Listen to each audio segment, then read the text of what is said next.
بما علمتنا وزدنا علما سبحانك لا علم لنا إلا ما علمتنا إنك أنت العليم الحكيم Amin. اللهم يا معلم إبراهيم علمنا ويا مفهم سليمان فهمنا اللهم يسر ولا تعسر رب تمم بالخير اللهم آمين. ما بعد. السلام عليكم ورحمة الله وبركاته. Waalaikumsalam. Alhamdulillah kita temu sekali lagi pada pagi ini. Waalaikumsalam.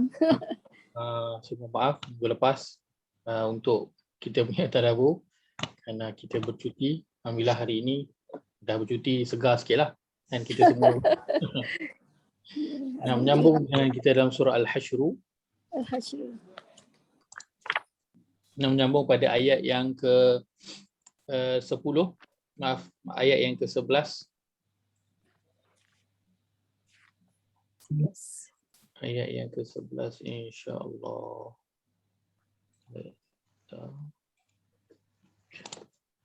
Baik. Pada peta kita yang kita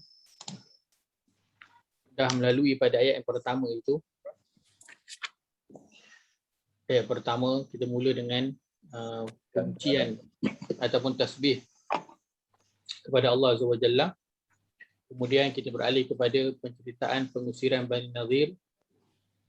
Kemudian cerita mengenai harta rampasan perang ataupun al-fai yang dapat hasil daripada pengusiran Bani Nadhir yang tidak terjadi apa-apa peperangan yang besar ataupun pertumpahan darah. Dan pada bahagian ini ayat 5 hingga 7 cerita mengenai siapa yang berhak diberikan harta al-fai ataupun rampasan perang tersebut. Kemudian beralih setelah itu mengenai jenis-jenis manusia. Dan dalam surah Al-Hasyr ini Allah pada ayat ke-8 cerita mengenai Muhajirin, ayat ke-9 cerita mengenai Ansar, ayat ke-10 cerita mengenai generasi kemudian. Dan ayat yang kita nak masuk pada hari ini ialah menceritakan mengenai jenis manusia yang keempat yang ada di dalam surah Al-Hasyr ini, iaitu namanya kaum munafik pada ayat yang ke-11 hingga ayat yang ke-13. Baik. Ketika di Mekah, ketika para sahabat di Mekah sebelum hijrah, yang ada pada waktu itu hanya satu sahaja. Kan? Namanya apa? Namanya orang Islam Mekah. Kan? Ataupun sahabat kita panggil. Kan? Ataupun kita panggil orang Islam Mekah lah, mudah kita nak identify nanti. Orang Islam Mekah. Bila berhijrah saja ke Madinah, dia dah jadi dua golongan. Ada golongan Muhajirin dan juga golongan Ansar daripada kalangan sahabat. Dan apabila berhijrah saja ke Madinah, muncul golongan yang ketiga ketika itu, iaitulah kaum munafik. Yang sebelum ini tak ada. Waktu di Mekah tak muncul, dia muncul ketika di Madinah. Bila dia muncul? Dia muncul ketika Islam dah semakin kuat. Dah mula ada kuasa, dah mula ada tempat. Dah mula ada pengaruh. Waktu itu timbul munafik. Kan? Itu antara cabaran sampai hari ini pun orang yang ada kuasa, orang yang ada harta, kan, cabarannya dalam kumpulan dia itu mula timbul apa? Golongan yang mementingkan diri sendiri. Kan, mementingkan diri sendiri. Dan Ustaz, inilah Ustaz, sekejap Ustaz. Ustaz kata tadi golongan yang ketiga tu yang munafik tu, adakah mereka tu daripada Muhajirin dan Ansar? Baik.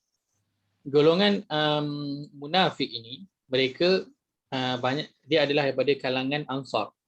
Oh. Daripada kalangan Ansar, maknanya daripada kalangan penduduk Madinah. Okey.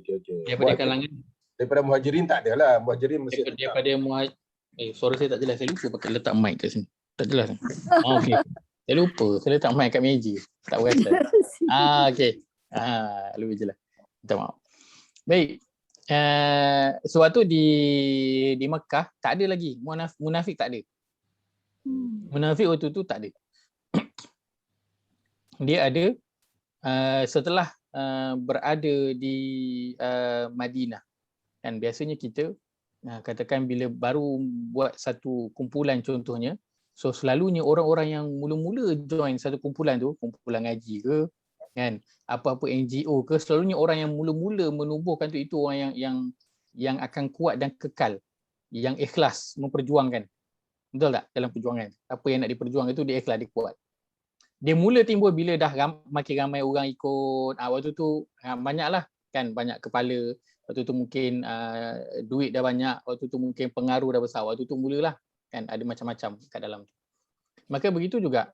Waktu tu kat Mekah okey. Bila pindah sahaja ke Madinah, waktu tu lah bermulanya cabaran, iaitu adanya kaum munafik. Dan kaum munafik ini mereka memang penduduk, memang dia orang Madinah. Mereka adalah orang Madinah.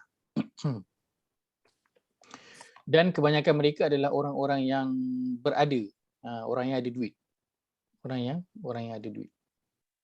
Baik. Ini bahagian yang kita nak lihat, iaitu ayat yang ke-11. Kita nak baca dulu. Ayat yang ke-11 ini. Maaf.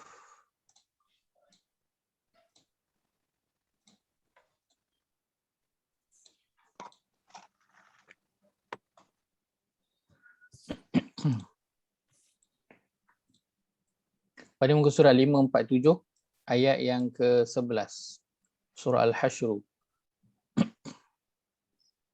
Allah berfirman, A'udzu billahi minasy syaithanir rajim. A'udzu billahi minasyaitonir rajim.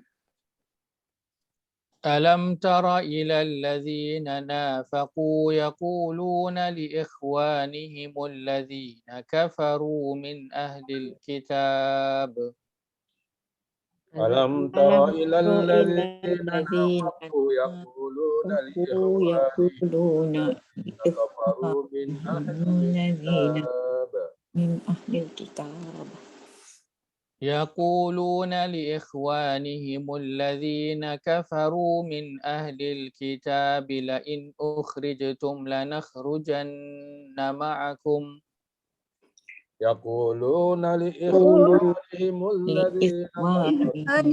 الذين كفروا من أهل الكتاب لئن أخرجتم لنخرجن معكم لئن أخرجتم لنخرجن معكم ولا نطيع فيكم أحدا أبدا لئن أخرجتم لنخرجن معكم ولا نطيع أحدا أبدا وإن قتلتم لننصرنكم والله يشهد إنهم لكاذبون وإن قتلتم لننصرنكم والله يشهد إنهم لكاذبون. Terjemahan. Tidakkah engkau memperhatikan, wahai Muhammad, terhadap sikap orang munafik itu yang berkata kepada saudara-saudara mereka yang kafir daripada kalangan ahli kitab, yakni kaum Yahudi, sesungguhnya jika kamu diusir keluar, sudah tentu kami akan keluar bersama-sama kamu dan kami tidak akan tunduk taat kepada sesiapa pun untuk menentang kamu selama-lamanya. Dan jika kamu diperangi, sudah pasti kami akan membela kamu. Allah menyaksikan bahawa sebenarnya mereka adalah pendusta. Baik. Ayat ini adalah Allah membongkarkan apa perancangan tersembunyi kaum munafik kepada Yahudi. Kalau kita recap balik, bila Nabi nak usir tu, Yahudi Bani Nazir waktu tu ready nak keluar. Dan ketika itu apa yang membuatkan mereka tak jadi nak keluar? Apa yang membuatkan mereka tak jadi nak keluar? Munafik janji nak bantu dia. Kaum munafik janji nak bantu dia. Dan Allah, inilah dia perkataan yang mereka lakukan. Mereka cakap kepada Yahudi itu, lain ukhrijtum lanakhrujanna ma'akum. Kalau kamu keluar, kami akan keluar bersama-sama dengan kamu. Kan? Apa tu? Dan kalau kamu diperangi, kami akan membela kamu. Dan kami tak akan taat kepada sesiapa yang suruh untuk kami menentang kamu. Kan? Itu kata-kata siapa? Kata-kata kaum munafik. Janji mereka kepada Bani Nadir yang menyebabkan Bani Nadir yang pada awalnya nak keluar, tak jadi keluar. Kan? Asalnya memang nak keluar dah. Tak jadi keluar. Sebab apa? Sebab janji yang ditabur oleh kaum munafik ini. Baik. Ayat ini Allah mulakan dengan Allah sebut alam tara. Kan ini bukan kali pertama kita jumpa alam tara. Tidakkah Kita engkau melihat ke? Tidakkah engkau melihat? Terjemahnya, adakah tidak engkau melihat? Ini bukan kali pertama adakah kita tidak? jumpa alam tara ni. Dalam surah Al-Mujadalah kita ada jumpa beberapa kali alam tara. Baik. Allah kata adakah tidak engkau melihat? Allah sebut ini sebagai bentuk apa? Dalam terjemahan ditulis hairan, kan? Hairan. Oh, hairan. Ataupun pelik. Kan? Kau tak tengok ke dia orang ni? Allah sebutkan itu sebab Allah ni rasa pelik dan juga hairan dengan apa yang dilakukan oleh kaum munafik ini. Pelik. Allah kata, alam tara. Kau tak tengok ke wahai Muhammad? Kan? Allah suruh Nabi Muhammad tengok sebab Allah rasa pelik dengan apa yang dilakukan oleh kaum munafik itu dan merasa hairan. Jadi sebab itu Allah suruh, Allah tanya, Allah datangkan dalam bentuk soalan.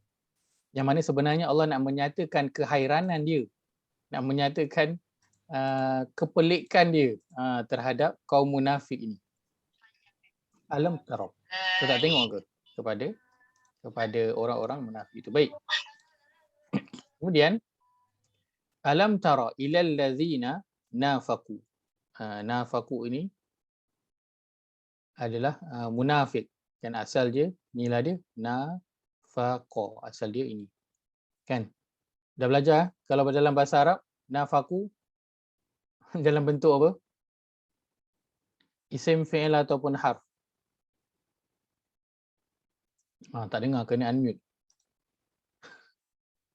Sorry. Isim fi'il ataupun harf. Waw alif tu fi'il Ustaz dia. Aku fi'il Ustaz. Baik, waw alif tu Waw alif, menunjukkan ya. dia adalah ada fi'il. Cantik. Fi'il apa? Fi'il madhi. Yang madhi. Fi'il madhi. Dalam ni ada dhamir merujuk kepada Hum. Ya. home. Home. Cantik. Home. Home maksudnya apa? Ramai. Mereka lah. Ramai mereka. So menunjukkan kepada ramai. Baik, cantik. Mereka. Maka Allah pelik melihat kepada kaum yang mereka ini telah menjadi munafik. Apa yang mereka lakukan, apa yang Allah pelik, mereka berkata kepada li ikhwanihim allazi nakafaru. Baik. Pertamanya kita nak lihat, kita pergi depan sikit dulu pada perkataan allazi nakafaru min ahlil kitab. Dalam terjemahan tulis apa? Mereka yang kafir dari kalangan ahli kitab. Ahli kitab. Baik. Bila dilihat bentuk ayat yang sebegini, maka sebenarnya kita tahu ayat ni dia mesti turun dekat Madinah, bukan turun kat Mekah. Kan? Sebab apa? Sebab ada pendetailan mengenai orang-orang kafir. Kalau ayat yang cerita tentang Mekah, kan selalunya dia akan guna kafaru je, orang-orang yang kafir. Sebab diumum kepada kaum musyrikin Mekah. Tetapi bila sampai dekat Madinah, orang yang kafir itu dah bertambah golongan dia daripada kafir Mekah. Sekarang dah bertambah kafir daripada kalangan Ahli kitab. Ahli kitab. Dah ada dua dah. Ya, sebab itu didetailkan allazina kafaru min ahli kitab. Orang-orang yang kafir ataupun ingkar daripada kalangan ahli kitab. So kita tahu dia mesti kat Madinah sebab ahli kitab dia ada di Madinah, dekat Mekah tak ada.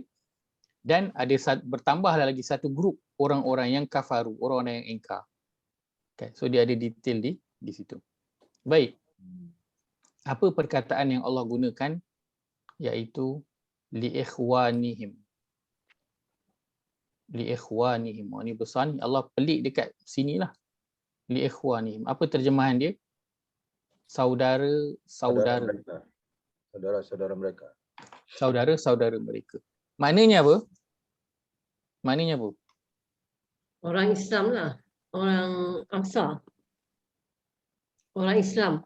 Orang Islam. Hmm. Saudara-saudara tu merujuk kepada Ansar lah. Ansar. Ansar. Baik. Yang lain setuju? Ikhwanihim. Siapa kan mengatakan saudara-saudara? Baik. Kalau ikut yang Kita tak, lihat. mereka termasuk kepada saudara-saudara mereka yang kafir dari kalangan kaum Yahudi kan? Baik. Oh, Yahudi pun betul juga. Baik. Kita lihat surah yang ke-49 ayat yang ke-10. Ayat yang ke-10. Pada muka surat 516 surah Al-Hujurat surah ke-49 ayat yang ke-10. Allah berfirman, A'udzu billahi minasyaitonir rajim. أعوذ بالله من الشيطان الرجيم Innamal mu'minuna ikhwatun fa aslihu baina akhawaykum. إنما المؤمنون إخوة فأصلحوا بين أخويكم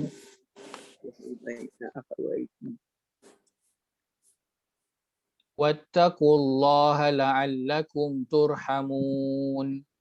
واتقوا الله لعلكم ترحمون. Terjemahan. Sesungguhnya orang yang beriman itu adalah bersaudara. Maka damaikanlah antara dua saudara kamu yang bertelingkah itu dan bertakwalah kepada Allah supaya kamu beroleh rahmat. Baik. Poin yang kita ambil ialah pada potongan awal ayat ini iaitu innamal mu'minuna ikhwah. Sesungguhnya tidak lain orang-orang yang beriman itu adalah bersaudara. Ada perkataan apa?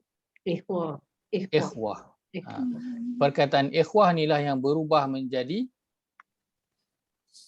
saya ambil kat sinilah senang.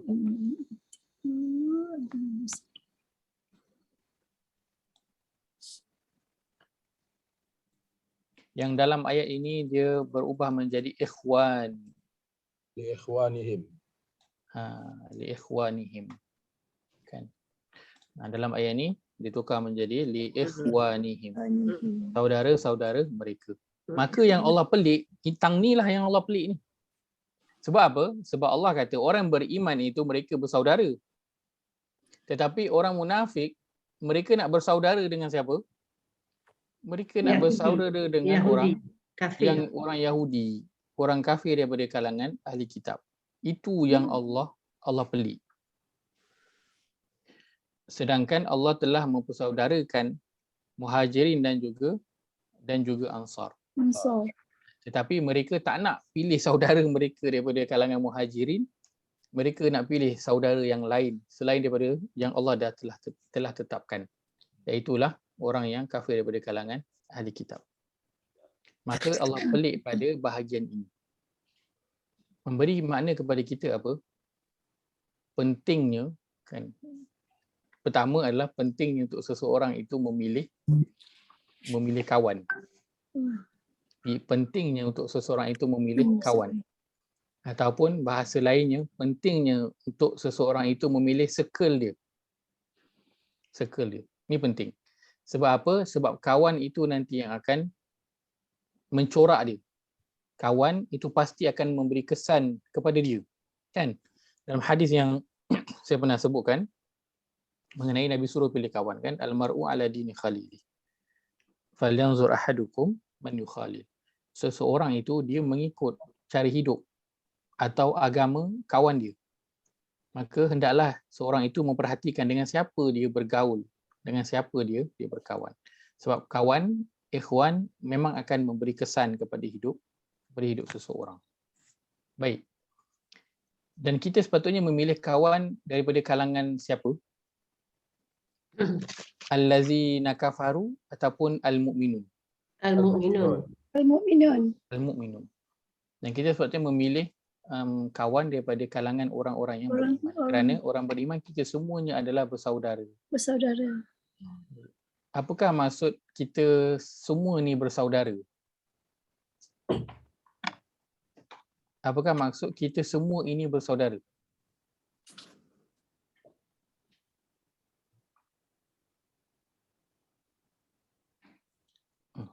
Apakah bila kita sebut kita ini bersaudara, kan? Apa yang kita boleh fahami daripada maksud kita ini bersaudara? Hamba Allah. Hamba Allah. Baik. Sesama Islam. Sekejap saya tuliskan. Kan sebab kita selalu sebut ayat kita ini bersaudara. Jadi kita nak kena clear.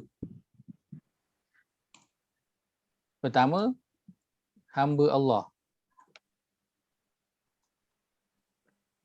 Yang kedua, sesama Islam.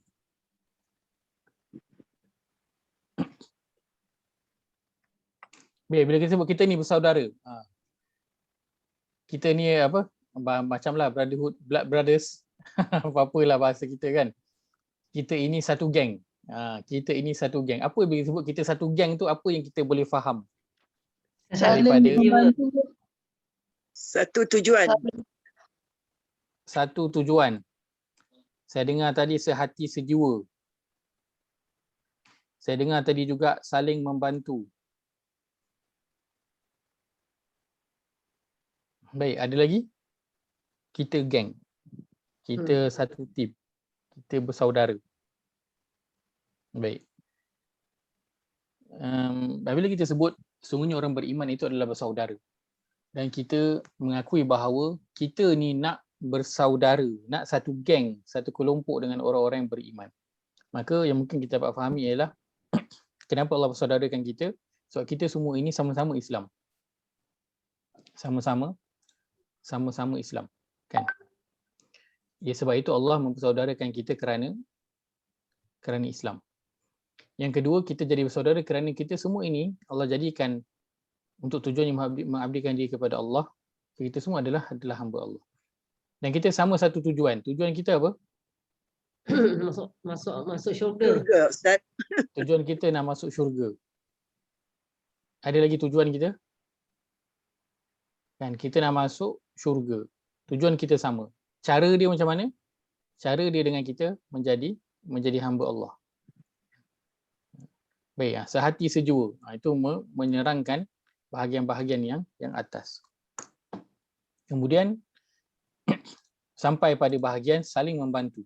Kan, ataupun saya boleh sebutkan sama-sama susah, sama-sama senang. Bila kita lihat pada bahagian ini, apa yang kita rasa?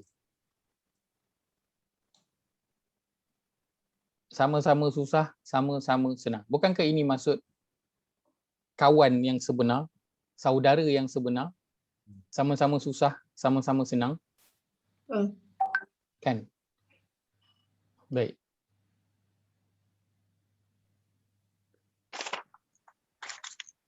Baik, pertamanya, satu perkara yang saya nak kita semua sedar. Selain daripada ayat kita selalu sebut kita ini bersaudara, ada satu lagi ayat kita selalu sebut. Apa dia? Apa nikmat terbesar kita? Islam. Nikmat terbesar pada saya ialah Islam. Pandai bila ada Salmi. Yang lain setuju ke? Nikmat terbesar pada saya ialah Islam. Setuju ke? Ya, setuju. Kita semua pernah dengar ayat ini, bahkan mungkin kita pun sendiri pernah cakap. Nikmat terbesar yang ada pada saya ialah Islam. Lahirkan Soalan. Islam. Kita rasa tak itu adalah nikmat yang terbesar? Ya. Ya, kita rasa. Macam mana kita rasa nikmat tu? Boleh kongsikan. Macam mana kita boleh rasa? Sebab yang itu adalah agama yang benar. Betul kan? Betul. Orang lain Itu pun boleh way kata of agama dia yang benar. Itu sebab kita kata susah Way of nikmat kita dilahirkan dari Islam. Dia apa yang Allah dah membuatkan aturkan. kita rasa bahawa betul ya Allah, memang kalau kata sekarang ni Allah ambil harta, Way of Allah life. ambil anak, tapi Allah masih lagi letakkan kita sebagai orang yang beragama Islam. Kita masih rasa tak bahawa itu nikmat yang paling besar yang ada, ataupun kita rasa macam dah tak ada harapan, dah harta dah habis, kerja dah habis, anak-anak dah habis. Macam mana? Masih Itulah masih nikmat yang lagi. paling besar. Kita takkan Ujian, berputus tu asa ujian. sebab kita ada Allah. Kita ada Allah Mm-mm. yang bantu kita. Itulah nikmat dia. Kita ada Orang yang bunuh ada lagi. diri itu dia tak ingat dia ada Allah.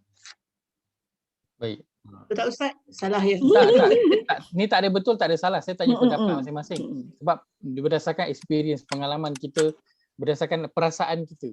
Sebab perasaan kita semua berbeza. Dan pengalaman kita dengan agama ni pun berbeza. Macam kita kalau lah kata kita diuji terlalu hebat, tapi kita masih ada tempat kita nak mengadu. Jadi kita berdoa, kadang kita bercakap, kita tanpa sedar kadang Allah tu dah jawab dah bagi tahu kita apa solusi dia. Tentulah. Tapi Noria, itu sebab kita orang Islam. Ah, Tapi kan, kalau kita ada non-Islam, dia cakap macam tu juga. tapi God dia, Dia ada kepercayaan dia kat. tapi God dia tu boleh mati. God dia. Nah, kita cakap. Sebab saya ada kawan dulu, dia strong Hindu. So God dia bantulah. so dia kata God answered all my prayers, dia kata. Tapi saya tak kuat lah nak berdakwah, tak pandai kan. So Which God kan? God yang mana answer? Tanya soalan tu je. I God wish yang I can mana? say that, tapi sensitif kan benda tu. Ya, betul lah. Kenapa? Ini kita nak cerita tentang kita sendiri. Sebab Yelah. bila seseorang itu dia rasakan, dia ucapkan bahawa Islam adalah nikmat terbesar dia, dan dia betul-betul rasa memang itulah nikmat terbesar yang dia ada, itu sebenarnya memberi kekuatan kepada dia. Cuma kita nak kena tahu big why. Kenapa kita boleh nak rasakan Islam ini satu perkara yang besar.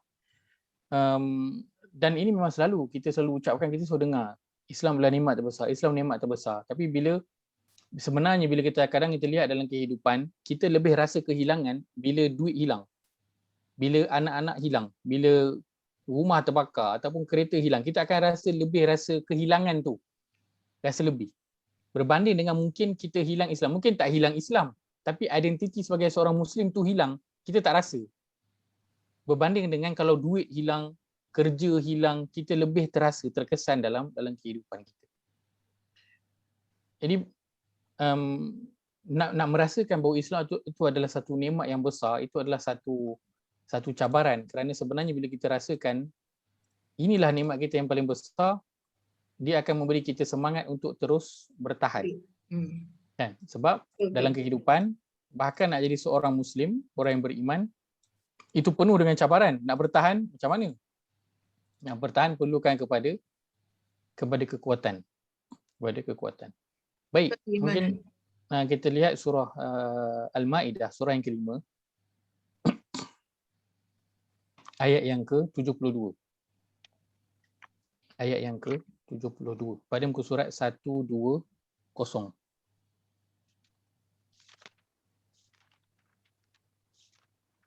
Surat 120.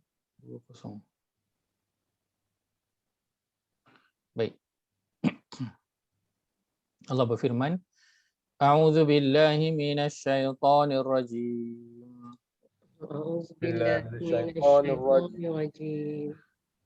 Laqad kafara alladhina qalu innallaha huwal masih ibn Maryam. Laqad kafara kafara alladhina qalu innallaha huwal وقال المسيح يا بني إسرائيل اعبدوا الله ربي وربكم وقال المسيح يا بني إسرائيل Rabbi وربكم wa rabbukum بكم إنه من يشرك بالله فقد حرم الله عليه الجنة ومأواه النار إنه من من يشرك بالله بالله فقد فقد حرم حرم الله عليه عليه الجنة ومأواه النار وما للظالمين من أنصار. وما للظالمين من أنصار. Terjemahan, Sesungguhnya telah kafirlah orang yang berkata, sesungguhnya Allah ialah Al-Masih putra Maryam. Padahal Al-Masih sendiri berkata, wahai Bani Israel, sembahlah Allah, Tuhanku dan Tuhan kamu. Bahwasanya sesiapa yang menyekutukan Allah dengan sesuatu yang lain, maka Allah pasti mengharamkan kepadanya syurga dan tempat kembalinya ialah neraka. Tiada seorang penolong pun bagi orang yang zalim. maka sesungguhnya Allah haramkan kepadanya syurga dan tempat kembalinya ialah neraka. Baik, satu lagi ayat kita lihat pada surah Al-Kahfi, surah ke-18 ayat ke-72. Saya lihat. Maaf. 72.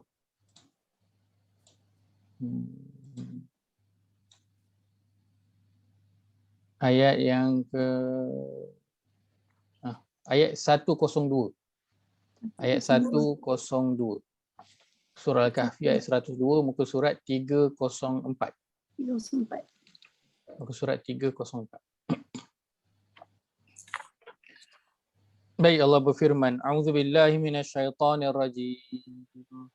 A'udzubillahi minasyaitonirrajim. أفحسب الذين كفروا أن يتخذوا عبادي من دوني أولياء أفحسب الذين كفروا أن يتخذوا عبادي من دوني أولياء إنا أعتدنا جهنم للكافرين نزلا إنا أعتدنا جهنم للكافرين نزلا. Terjemahan, Maka adakah orang kafir menyangka bahawa apabila mereka mengambil hamba-hambaku sebagai penolong selain daripada aku, ia dapat menolong mereka? Sesungguhnya kami telah sediakan neraka Jahannam sebagai tempat tinggal bagi orang kafir. penghujung ayat ini Allah kata, Inna a'tadna jahannama lil kafirina nuzula. Sesungguhnya kami telah sediakan neraka Jahannam bagi orang-orang kafir itu sebagai tempat tinggal dia. Tempat tinggal dia. Baik. Daripada dua ayat ini, ayat pertama tadi, Allah mengharamkan syurga bagi orang kafir dan tempat tinggalnya ialah neraka. Dan dalam ayat ini, Allah kata Allah sediakan neraka tempat yang khusus untuk orang-orang kafir. Baik, kafir secara umumnya, bila kita sebut orang kafir, siapakah dia orang kafir? Orang yang belum Tak beriman. orang yang tak beriman, orang yang bukan Islam, orang yang belum lagi Islam. Maka bila kita tahu bahawa Allah mengharamkan syurga bagi orang kafir, orang yang bukan Islam, dan Allah sediakan tempat tinggal mereka nanti ialah neraka, maka ketahuilah bahawa nikmat terbesar yang ada pada seorang itu ialah Islam. Kenapa? Kerana dengan adanya Islam, Allah tidak mengharamkan baginya neraka. Seteruk mana pun dia, dalam dosa, dalam kesalahan, dalam maksiat dia kepada Allah, dia tetap ada harapan untuk masuk syurga. Berbeza dengan Haramkan orang, neraka ke tak haramkan syurga? Allah mengharamkan syurga. Allah mengharamkan syurga untuk orang kafir. Okey. Maka nikmat terbesar yang ada pada kita ialah Islam. Kenapa Allah telah mengharamkan syurga untuk orang bukan Islam? Maknanya Allah menghalalkan syurga itu untuk orang Islam. Dan Allah sediakan neraka sebagai tempat tinggal untuk orang bukan Islam. Maka Allah tak sediakan neraka itu sebagai tempat tinggal untuk orang Islam. Maka inilah nikmat terbesar yang ada pada kita pada hari ini. Teruk mana pun kisah kita dulu, kita tetap ada peluang untuk ke syurga. masuk ke dalam syurga. Sebab itu inilah nikmat terbesar yang kita ada sehingga ke hari ini Allah masih beri kita peluang lagi untuk menikmati nikmat ini. Dan kita nak hayati nikmat ini secara bersungguh-sungguh. Kerana ini adalah bukti paling besar sayangnya Allah kepada kita. Dengan dia beri kepada kita Islam. Daripada mula kita lahir, kullu mauludin yuladu 'alal fitrah, setiap anak yang lahir itu dilahirkan atas fitrah. Apakah fitrah itu? Fitrah itu atas Islam. Fitratullah allati fataran nas 'alaiha. Adalah agama Islam. Fitrah itu adalah Islam. Tetapi fa'abawahu yuhawidanihi aw yunassiranihi aw yumajjisanihi. Tapi ibu bapa dia yang jadikan dia Yahudi, Majusi ataupun Nasrani. Dan kita sangat-sangat bersyukur kepada Allah dan sangat-sangat bersyukur kepada ibu bapa kita. Kerana Allah telah menciptakan kita dan meletakkan kita dalam rahim orang yang beragama Islam. Dan kita ini dilahirkan beragama Islam dan terus beragama Islam sehingga hari ini. Allah telah pilih kita daripada puluhan juta orang lain di dunia, bahkan di Malaysia ini, untuk menjadi orang Islam. Allah boleh pilih orang lain untuk jadi Islam, tapi tak Allah pilih kita untuk jadi Islam. Berbanding dengan kawan kita mungkin, jiran kita, kan, yang belum lagi Islam, yang bukan Islam. Tapi Allah pilih kita. Maka ini bukti kasih sayang Allah yang terbesar sekali terhadap kita. Maka sebab itu setiap hari kita kena bersyukur dengan nikmat ini. Kita boleh bangun dengan sihat, itu satu nikmat. Bangun dengan masih lagi ada harta, masih ada ahli keluarga, ada tempat tinggal, itu satu nikmat. Tapi yang paling besar daripada itu ialah Islam. Kerana kalau kita ada harta yang banyak, ada ahli keluarga yang ramai, sihat tubuh badan, ada pekerjaan yang baik, tapi bukan Islam. Bermakna tak semua tu nanti ketika di akhirat? Tak bermakna. Tak ada makna langsung. Tak ada makna. Sebab apa? Islam tak ada. Apa yang kita ada pada hari ini jadi bermakna nanti di akhirat sebab Islam saja. Maka sebab itu nikmat terbesar yang ada pada seorang itu ialah nikmat Islam. Dan inilah yang dia kena jaga. Tunggang terbalik pun hidup, jangan lepaskan tali Allah. Wa'tasimu bihablillah. Berpegang teguhlah dengan tali Allah. Apa dia tali Allah? Agama Islam. Agama Islam. Apa jadi pun dalam hidup, macam mana teruk pun dugaan, macam mana tunggang terbalik pun hidup, apa benda pun kita telah buat masa lalu, jangan pegang, jangan lepaskan tali yang Allah dah bagi. Itulah agama Islam. Sebab ini tiket untuk masuk ke syurga.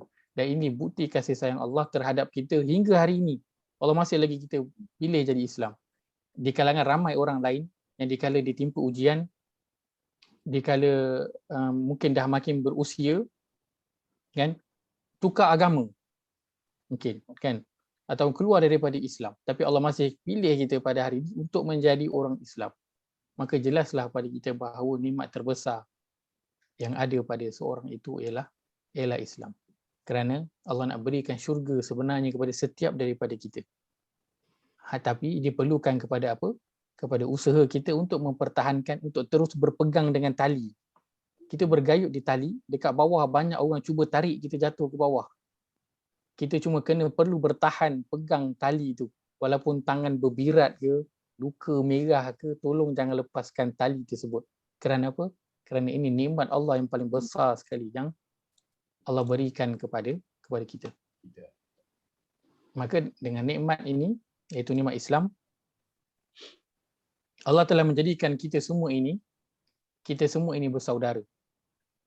Ikhwan. Allah tak jadikan kita bersaudara, berkawan baik dengan orang yang, contoh macam munafik berkawan baik dengan Yahudi, hingga mereka ikut satu-satu Yahudi itu punya perangai, hingga mempertahankan Yahudi itu. Tak, Allah tak pilih kita. Allah pilih kita bersaudara dengan orang Islam. Dan bila kita sebut bahawa kita ini sesama Muslim adalah bersaudara, adakah ia cukup dengan hanya percakapan? Tak. Ia perlu datang dengan bukti. Ia perlu datang dengan bukti. Baik. Dan ketika inilah sebenarnya ujian persaudaraan kita yang paling antara yang paling tinggi. Waktu bila? Ustaz hang. Palestin. Saya hang ke? Hang. Hang. Tak. Okay, you. Okay, your line coach. Suara okey. Nice. Okay dah. Okey. Okay. Okay, Alhamdulillah. Bilakah persaudaraan kita dengan Muslim yang lain itu diuji? Kita mengaku Muslim lain bersaudara. Bila masa persaudaraan kita ini diuji? Dalam perhubungan mesti akan ada ujian. Suami isteri ada ujian dia. Dengan anak ada ujian dia. Hubungan dengan sesiapa pun mesti akan ada ujian. Dan hubungan kita bersaudara dengan Muslim yang lain, bila kita mengaku mereka adalah saudara saya, maka akan ada ujian. Dan ujian yang terbesarnya waktu bila? Kita saudara kita dalam Ada kesusahan, problem lah. dizalimi. Apabila waktu susah. Susah. Waktu senang ada cabaran. Tapi sekarang kita tengah berhadapan dengan waktu susah. Apa waktu susah yang sedang kita hadapi sekarang ni, kita mungkin tak hadapi.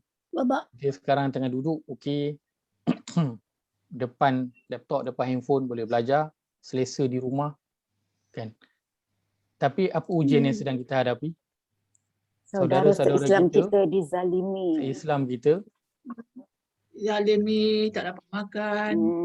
Ada kita yang tak cerita makan. tentang mereka yang berada di Malaysia. Ya, Oh, cukup makan. Menghadapi tekanan Hidup. hidup tekanan hidup. Palestin. hingga membawa kepada Bunuh diri. bunuh diri. Makin ramai ya Ustaz orang Islam pula tu kesian. Baik. Saya kata orang bukan Islam. Ustaz dah unmute dah. Baik. Mereka yang bunuh diri, kita cerita tentang orang Islam lah. Orang Islam yang bunuh diri, kenapa? Kita rasa sebab apa? Tak ada harap. Dah Putus harapan. Rasa putus harapan. Putus harapan Kan. dengan kehidupan. Apa yang dia putus harapan dalam kehidupan tu? Sebab tekanan hidup ya. Tekanan hidup. Tahu. Apa yang menekan dalam hidup dia? Mungkin tak ada punca pendapatan. Kesusahan dia. Ataupun hutang, tak tahu. Sekarang ni mungkin tak ada pendapatan. Tapi kenapa dia tak Hutang. pergi mengadu ya, dia pergi bergantung diri. Kalau Dan- tak cukup makan. Fikir panjang. Apa semua kan, kena potong gaji dan sebagainya. Dia semua ini terkandung dalam satu perkataan Duit. duit. Duit. Wang. Kekurangan Dia punya kekurangan duit. Baik. emosi dia tak. Macam dah tak betul lah. Sebab itu bila waktu pandemik ni, panggilan untuk masalah kesihatan mental, masalah mental yang paling tinggi sekali. Nombor 1. Dan bunuh diri, statistik makin naik kan. Tahun ni saja 5 bulan yang pertama ni dekat Pening dah ada 53 kes bunuh diri. Purata 10 kes sebulan bunuh diri.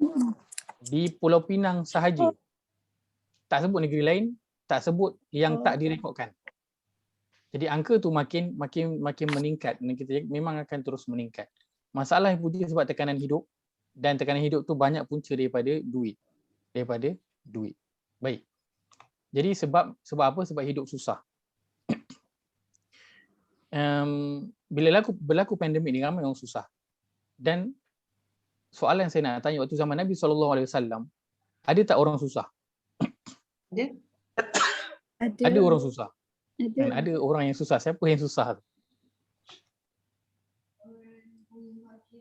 Tu yang selalu duduk berbincang dekat belakang satu tempat tu, apa dipanggil tu? Sahabat lah, apa susah.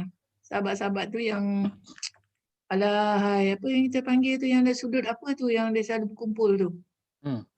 Tak ingat lah. Siapakah dia tu? Siapakah dia?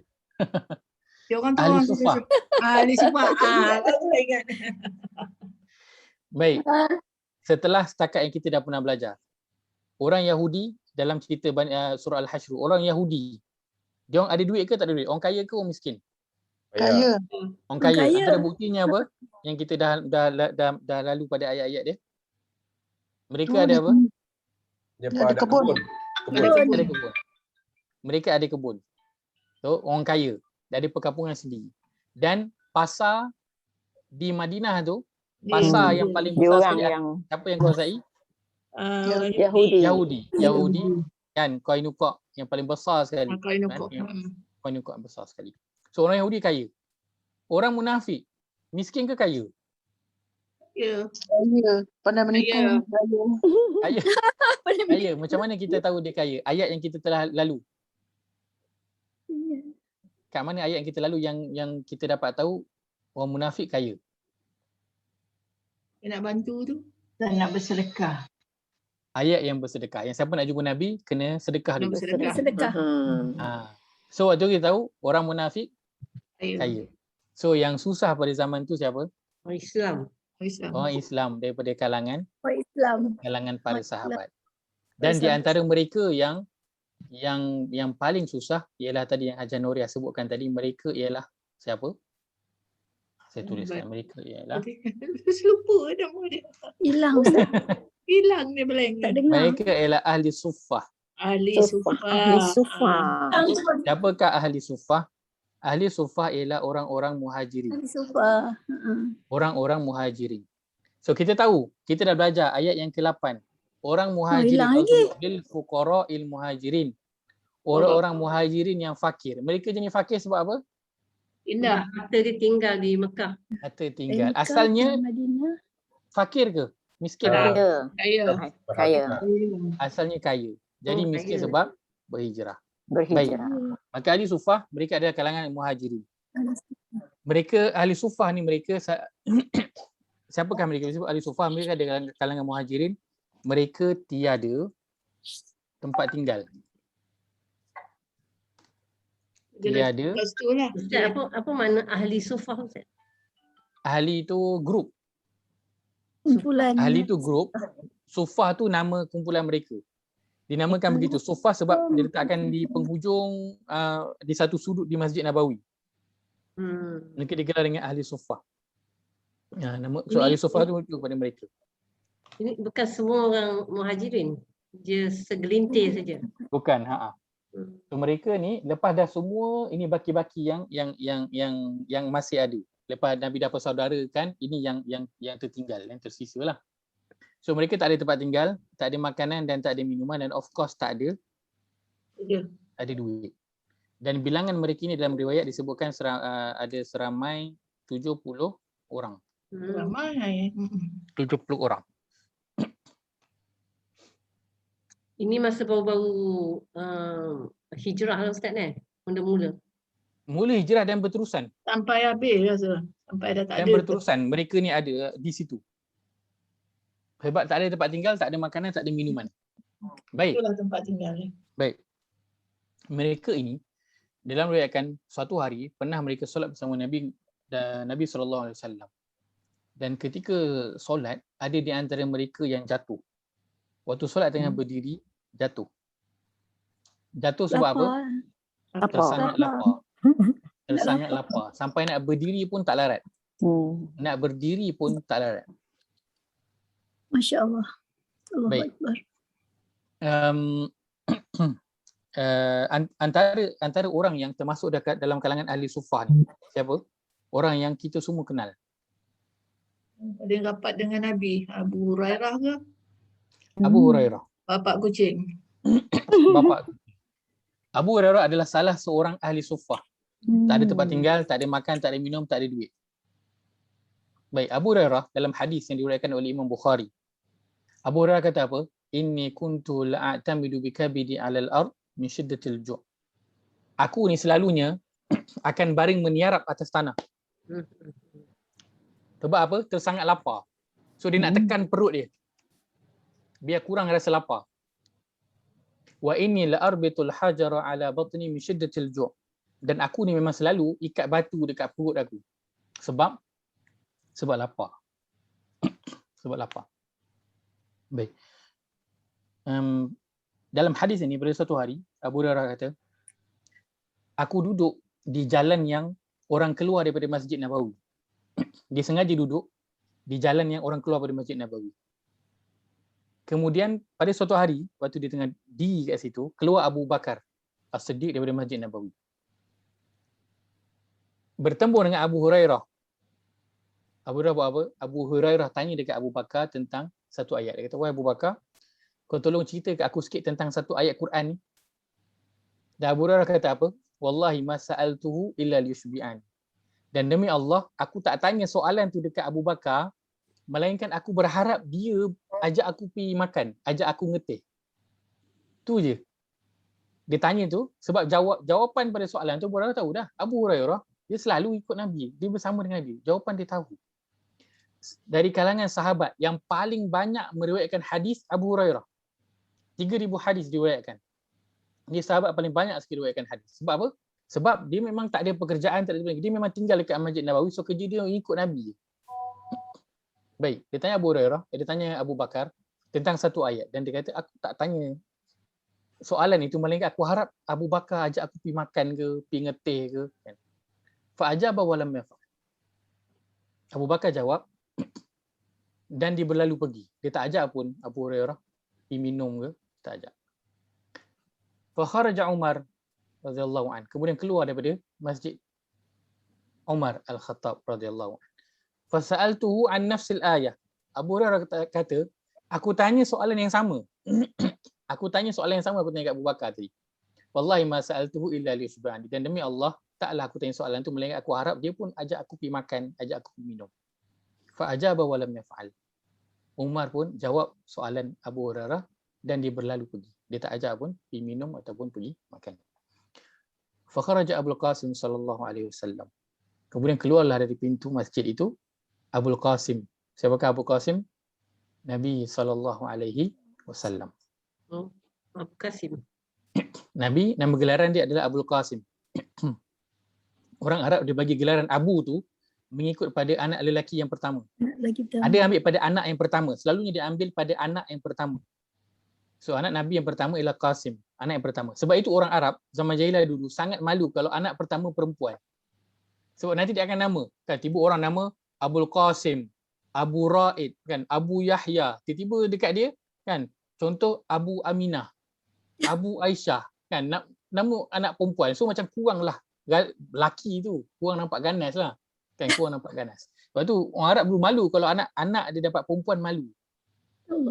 Sebab gelaran tu nanti dia orang yang akan pegang. Abu apa benda. Sebab itu Nabi dia gelar Abul Qasim. Sebab anak pertama Nabi nama Qasim. Lalu keluarlah pada pintu itu Abul Qasim sallallahu alaihi wasallam. Nabi SAW keluar daripada pintu masjid. Dan Abu Hurairah kata apa? Fatabassama hina ra'ani wa arafa ma bi wajhi wa nafsi. Nabi SAW tersenyum ketika melihat aku dan dia tahu dah apa aku nak. Wa ana lam udhhir lahu syai'. Sedangkan aku tak menzahirkan, menunjukkan apa-apa pun. Aku tak tunjuk pun ekspresi muka aku lapar ke, aku tak larat ke, aku penat ke, tak. Bila Nabi keluar daripada pintu, Nabi tersenyum melihat aku dan dia tahu dah apa aku nak. Kemudian Nabi kata, ya Abahir, wahai Abu Hurairah. Abu Hurairah jawab, labaika ya Rasulullah. Aku menyuruh suruh engkau wahai Rasulullah, ilhaq bi. Nabi ajar dia, meh ikut aku. Nabi masuk dalam rumah dia. Abu Hurairah minta izin untuk masuk. Nabi izinkan masuk. Bila masuk, Nabi lihat ada satu qadahan minal laban. Satu bekas susu. Qadahan minal laban. Qadah tu bukanlah satu bekas yang macam besin ke ataupun baldi. Tak ada qadah macam kalau kita semangkuk susu. Ataupun satu tapuai. Qadah. Kan bukan negeri Kedah walaupun ejaan dia sama qadah. Dia qadahan minal laban. Satu bekas kecil susu laban. Kemudian Nabi tanya, min aina hadha? Dari mana datangnya susu ni? Isteri Nabi jawab, arsala ilaika fulan au fulanah. Tadi ada seorang lelaki atau perempuan hantar ke engkau. Kemudian apa Nabi? Nabi kata, ya Abahir, wahai Abu Hurairah, ilhaq wad'u ahlu suffah li. Wahai Abu Hurairah, kau pergi panggil ahli suffah, mai datang ke rumah aku. Abu Hurairah cakap apa? Fasa'ani zalik. Dia kata, aku bila dengar Nabi suruh panggil ahli suffah, aku rasa tak suka. Aku rasa tak suka. Sebab apa? Aku tengah lapar yang ke bulu ni. Susu sikit sangat. Aku lebih berhak untuk minum dulu. Dan susu tu sikit berbenar. Untuk aku seorang pun tak cukup. Untuk aku seorang pun tak cukup. Ini kan pula nak bagi kepada ahli suffah semua. Kalaulah bukan kerana taat kepada Allah dan Rasul, aku takkan panggil ahli suffah. Abu Hurairah kata. Sebab apa? Dia memang dah kebulu sangat dah. Dan benda tu sikit je. Disebabkan taat kepada arahan Allah dan juga Rasul, dia pun panggil ahlu suffah, faqadimu, mereka pun datang ke rumah Nabi SAW. Lalu Nabi suruh Abu Hurairah ambil bekas tu dan bagi minum seorang demi seorang ahli suffah. Dan sehingga habis mereka semua minum sampai kenyang, bukan minum seorang sikit. Minum sampai kenyang. Minum sampai kenyang. Kelebihan laban daripada susu biasa, laban yang susu masak macam yogurt kan. Laban dia ada semua.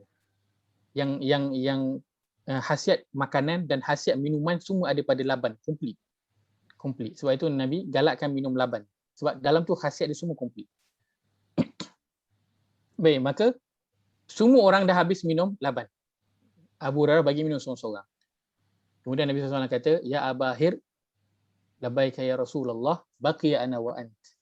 Nabi kata, wahai Abu Hurairah, tinggal aku dengan kau berdua je belum lagi minum. Lalu Nabi kata, uq'ud fashrab. Nabi kata duduk dan minum. Abu Hurairah pun minum. Habis Abu Hurairah letak bekas. Nabi kata ishrab, minum lagi. Dia pun angkat dia minum. Sampai habis letak bekas. Nabi kata ishrab. Nabi kata minum lagi. Abu Hurairah kata apa? Wallazi ba'atsaka bil haqq la ajidu lahu maslakan. Demi Allah yang mengutuskan engkau wahai Rasulullah, maslakan tu jalan. Kira air laban tu dah tak ada jalan dah nak masuk dalam perut aku ni, dah penuh. Dah penuh, dah tak ada jalan dah nak masuk. Maksudnya dia dah kenyang sangat-sangat dah. Penuh dah, kira dah minum puas dah, penuh habis. Sampai tak boleh nak masuk dah. Kemudian Nabi mengambil bekas itu daripada Abu Hurairah. Fahamidallah wa sanna alaih. Nabi memuji Allah Azza wa Jalla, lalu minum bekas laban tersebut. Baik. Hadis ini diriwayatkan oleh Imam Bukhari. Maksudnya hadis adalah hadis yang sahih. Apa pengajaran yang boleh kita ambil? Sangat-sangat banyak. Apa antara pengajaran yang boleh kita ambil? Kalau siapa boleh nak highlightkan pengajaran yang boleh kita ambil daripada ayat ni, daripada hadis ini. Sabar. Baik. Sangat banyak pengajaran yang boleh kita ambil. Tapi yang saya nak highlightkan ialah kata-kata Abu Hurairah. Fatabassama hina ra'ani wa arafa ma biwajhi wa nafsi. Nabi dengar Nabi, dia cakap tu. Nabi dengar dia cakap yang dia pelapar sangat tu. Aku tak mahu nak panggil dulu ni, patut aku minum dulu tu. Tak, Nabi tak dengar. Tu dia cakap dalam hati. Yalah, tapi macam Nabi buat tu macam Nabi tahu kan. Dia suruh dipanggil pula. Itu kata-kata Abu Hurairah yang saya nak highlight ialah Abu Hurairah kata apa? Nabi keluar daripada pintu masjid, Nabi tengok aku, Nabi tersenyum dan Nabi tahu dah aku nak apa. Sedangkan aku tak menzahirkan apa-apa pun ekspresi muka ataupun badan kepada dia. Maknanya apa? Nabi SAW dia seorang yang sangat memberi perhatian dan prihatin. Seorang yang kaya dengan perasaan. Kita ini sayang dengan ahli keluarga kita, dengan anak-anak, pasangan, dengan ibu bapa, dengan kawan. Tapi kadang kita kedekut. Kita kedekut apa? Mungkin kata duit kita boleh nak bagi. Kita kedekut perasaan. Kita kurang beri perhatian dan kita kurang prihatin dengan mereka. Nabi SAW berbeza dengan kita. Nabi tengok je Abu Hurairah, Nabi boleh tahu dah apa yang dia nak. Walaupun Abu Hurairah tak menzahirkan apa yang dia nak. Nabi SAW bukan dalam peristiwa ini. Mungkin orang kata dalam peristiwa ini je kot Ustaz. Kebetulan. Nabi SAW adalah orang yang sangat kaya dengan perasaan. Nabi memberi perhatian dan prihatin terhadap setiap orang yang berada di sekeliling dia. Hadis yang mungkin saya pernah sebutkan mengenai seorang wanita di Madinah yang dia tu tak berapa betul. Satu hari dia datang jumpa Nabi, dia kata, wahai Rasulullah, aku ada hajat, aku nak sesuatu daripada engkau. Adakah Nabi halau dia? Kalau Nabi halau pun tak pelik. Sebab apa? Sebab orang tahu dia memang tak betul. Tapi Nabi cakap apa? Wahai Ummu Fulanah, wahai wanita, kau tengoklah dalam rumah aku ni, apa sahaja yang kau nak ambil, engkau ambillah sampai tertunai hajat engkau. Nabi apa? Beri perhatian. Nabi tak tolak dia ke tepi. Walaupun kalau Nabi tolak, orang marah, orang macam kutuk tak Nabi, tak. Sebab memang orang tak betul pun. Kalau tak diberi perhatian pun, memang patutlah. Tak, tapi Nabi beri perhatian. Satu hari Nabi pergi ke rumah Anas bin Malik radhiyallahu anhu. Anas bin Malik ada adik nama dia Abu Umair. Nabi biasalah jumpa. Satu hari Nabi pergi rumah Anas bin Malik, Nabi nampak Abu Umair tengah sedih. Nabi tanya, tanya Anas, mali ara Abu Umairin hazinan. Nabi tanya, wahai Anas, kenapa aku tengok Abu Umair sedih? Bayangkan seorang pemimpin, bukan pemimpin biasa, pemimpin nombor 1. Dia lah Menteri Pertahanan, Menteri Kewangan, orang penting lah, VIP, berapa V depan tu pun tak tahulah. Tetapi dia beri perhatian kepada seorang anak kecil yang sedang sedih. Dia tanya, dia concern. Anas bin Malik kata apa? Matan warahu ya Rasulullah. Dia punya burung yang dia bela tu mati. So dia sedih. Nabi tinggalkan je budak tu? Tak. Nabi pergi jumpa Abu Umair, Nabi bersembang dengan dia. Untuk apa? Bagi kurang dia punya rasa sedih. Nabi ada apa? Perasaan dan prihatin dengan orang yang berada di sekeliling dia, hatta budak kecil. Dan Nabi SAW akan membantu orang lain menghilangkan kesedihan ataupun kesusahan orang lain dengan material. Dan kalau Nabi tak mampu, Nabi akan tetap juga memberi pertolongan walaupun dengan hanya perkataan sahaja. Keluarga Yasir, ketika dia diseksa, Nabi tak mampu nak tolong dia sebab waktu tu Islam tengah lemah. Tapi Nabi biarkan je ke? Tak. Nabi bagi kata-kata semangat. Nabi kata, isbir fa inna maw'idakumul jannah. Bersabarlah kerana sesungguhnya janji untuk engkau ialah syurga. Nabi memberi perhatian dan prihatin terhadap setiap orang yang berada di sekeliling dia. Dan kita jauh daripada itu.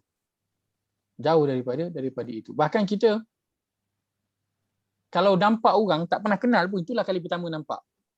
Bukan setakat nak suka kat orang tu. Kan bila tengok je aku rasa macam Mamat ni macam poyo lah. Kan? Belum pernah sembang pun. Kan? Tapi dah macam Mamat ni poyo ni. Mamat ni. Tak dengar Ustaz. Nabi SAW. Yang kedua kita boleh ambil daripada hadis itu. Bila Nabi dapat laban tu, apa Nabi buat? Nabi kita tahu, adakah Nabi hidup sentiasa kenyang ataupun sentiasa lapar? Sentiasa lapar. Nabi sentiasa lapar. Dan Abu Hurairah waktu tu tengah lapar juga. Lapar juga. Apa salahnya kalau dapat tu Nabi minum sikit dulu, bagi Abu Hurairah minum sikit dulu, lepas tu baru panggil Ahli Suffah. Salah tak? Patut Kalau Nabi minum berdua dengan Abu Hurairah, tak bagi Ahli Suffah, okey tak?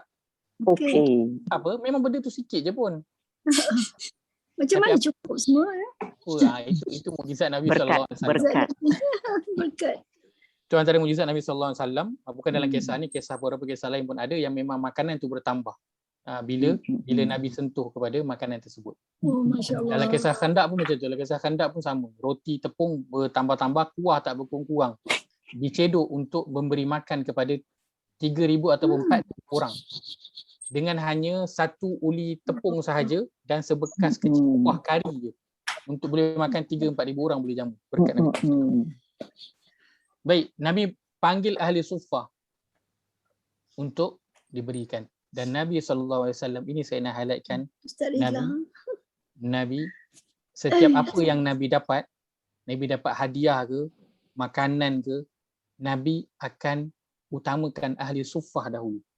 Nabi bukan utamakan ahli keluarga dia. Nabi utamakan Ahli Suffah dahulu. Sebab apa? Ahli Suffah tak ada tempat tinggal, tak ada makan, tak ada makanan, tak ada minum. Dan Ahli Suffah, kalau Nabi tak ada sesuatu nak beri kepada mereka, Nabi akan minta kepada para sahabat untuk beri kepada Ahli Suffah. Sebab itu kita tak dengar Ahli Suffah ada di antara mereka yang apa? Kelaparan. Yang apa? Yang keluar agama. Yang bunuh diri. Kita tak dengar antara mereka yang bunuh diri. Mereka Ahli Suffah dengan orang yang susah sekarang ni, mana lebih susah? Ahli Suffah ke orang sekarang? Ahli Suffah. Orang sekarang yang susah, yang bunuh diri ke, yang tak ada kerja, yang tak ada duit, ada tempat tinggal tak? Ada. Ada elektrik tak kat rumah? Ada. Ada kereta tak? Ada. Ada tidur tu ada tilam tak? Ada. Ahli sufah lagi susah ke ataupun orang sekarang lagi susah? Ahli Sufah sufah. Ahli berpanjangan. sufah lagi susah. Berpanjangan susah dia. Dan berpanjangan. Tapi tak ada di antara mereka yang diriwayatkan bunuh diri. Sebab apa? Akidah dia kuat. Sebab Keimanan keimanan dia kuat.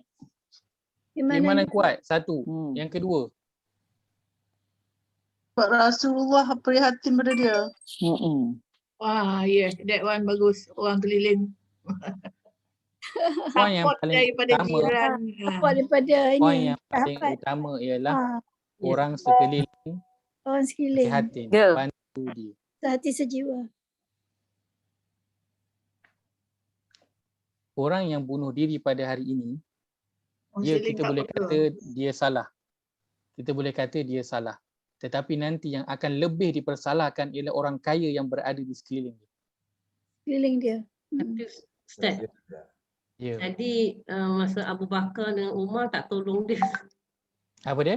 Abu Sebab diorang Bakar. tak tahu. Diorang tak tahu. Dia tak tahu. Dan begitulah pun sifat manusia secara umumnya. Dia tak tahu. Kan dia tak faham maksud yang Abu Hurairah nak. Itulah communication lah. Communication.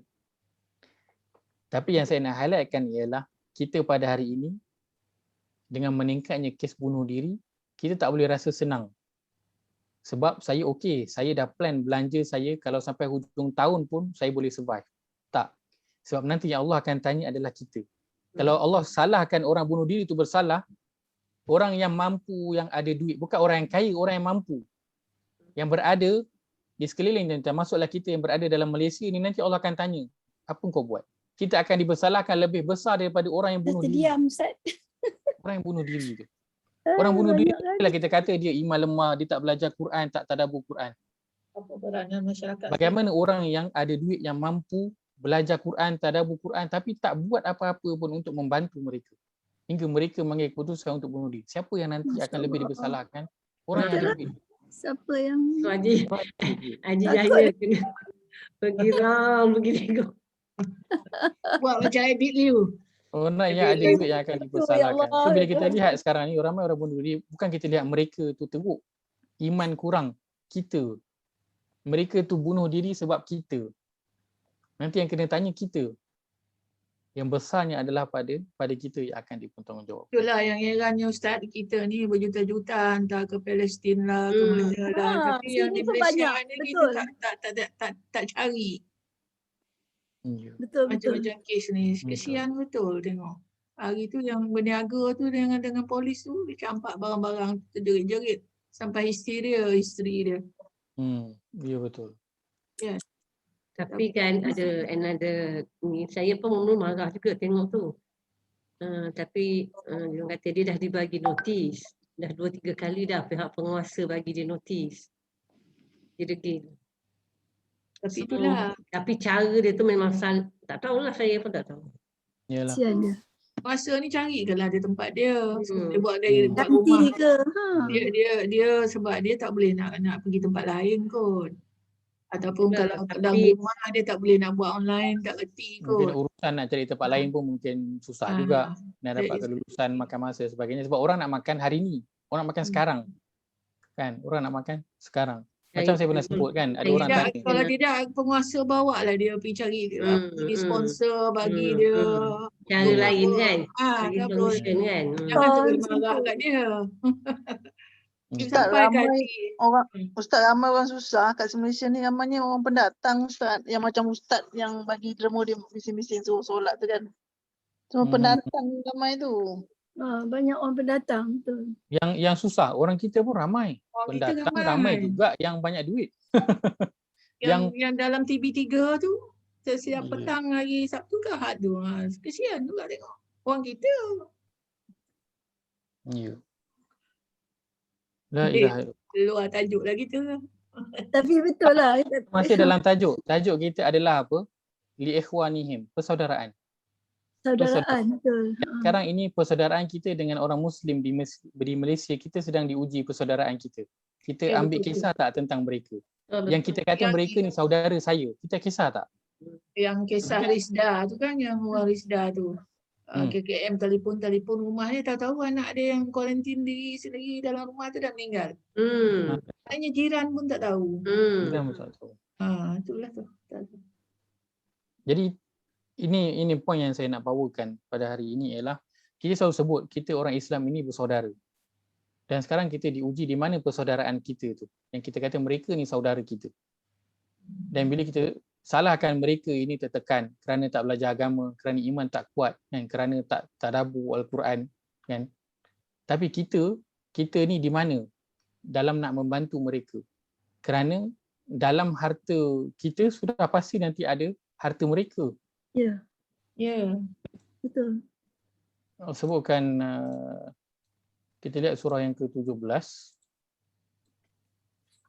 17. ayat yang ke-26. 17 ayat 26. Muka surat 284. 284. Surah Al-Isra surah ke-17 ayat ke-26. Allah berfirman, A'udzu billahi minasyaitonir rajim. A'udzu billahi minasyaitonir rajim. وآت ذا القربى حقه والمسكين وابن السبيل ولا تبذر تبذيرا وآت ذا القربى والمسكين وابن السبيل ولا تبذر تبذيرا.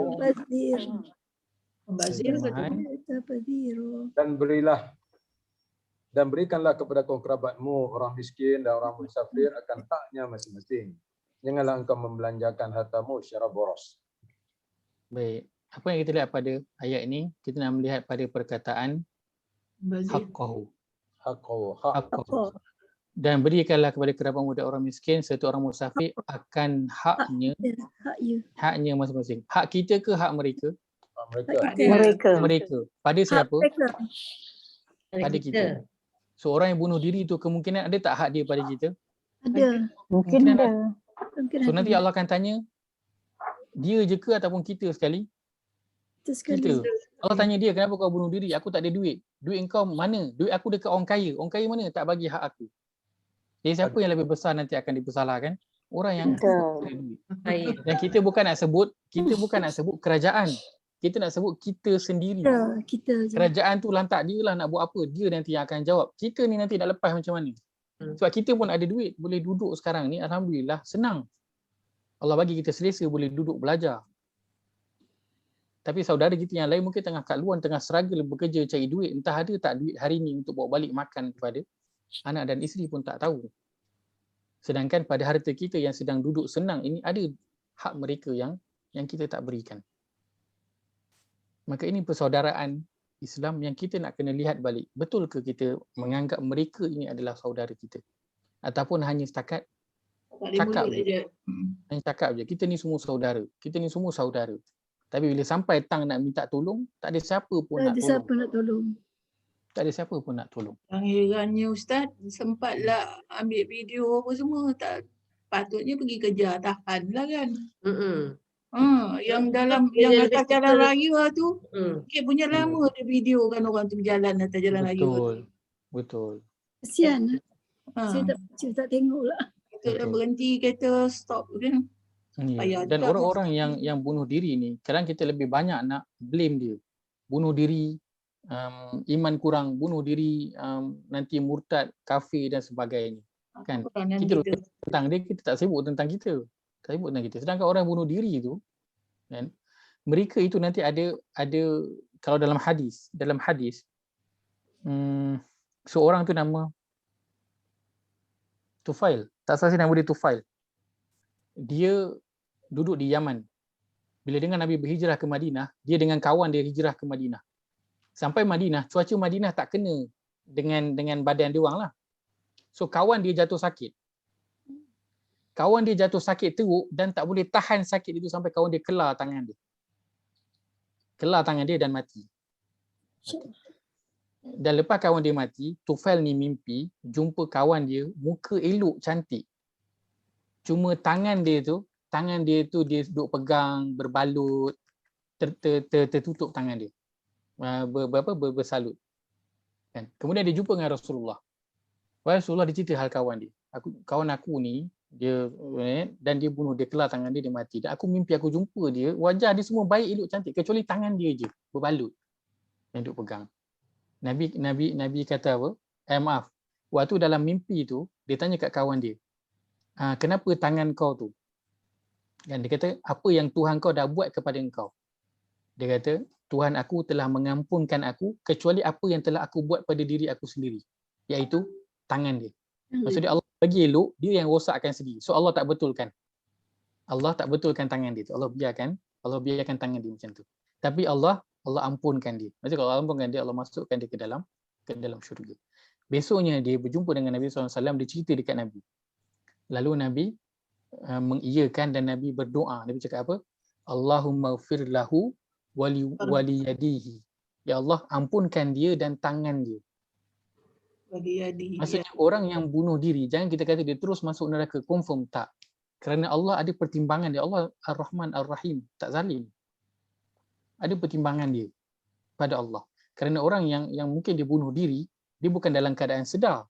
Dia kadang tak sedar tindakan yang dia nak lakukan itu. Dia luar daripada sedar. Dan orang yang luar daripada sedar, contohnya orang gila. Orang gila kalau tak solat, berdosa tak? Tak dosa. Orang yang dia tidur, dia normal tapi dia tidur terlajak. Daripada zuhur terlajak sampai asar. Berdosa tak dia tinggalkan solat zuhur? Tak berdosa. Sebab apa? Sebab dia tengah tidur. Terlajak. Dia terlajak. Maka begitu juga dengan orang yang bunuh diri macam ni.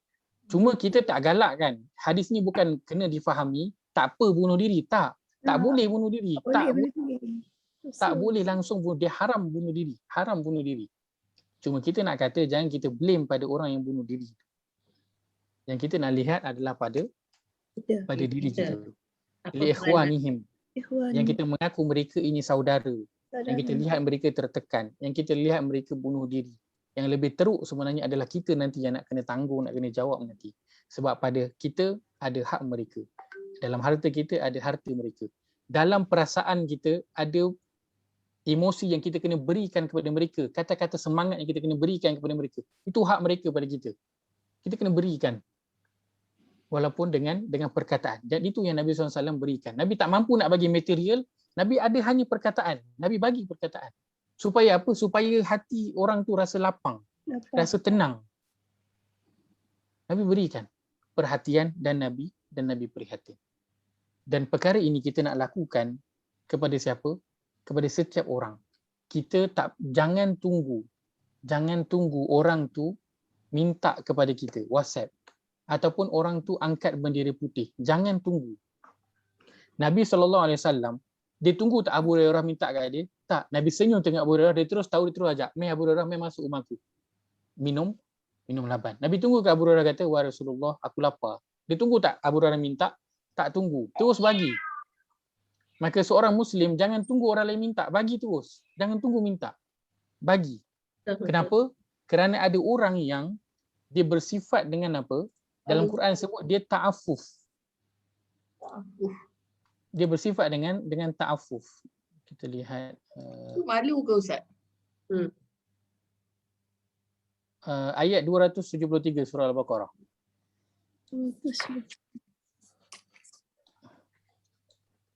Muka surat 46. Muka surat 46. Surah Al-Baqarah, surah yang kedua, ayat 273.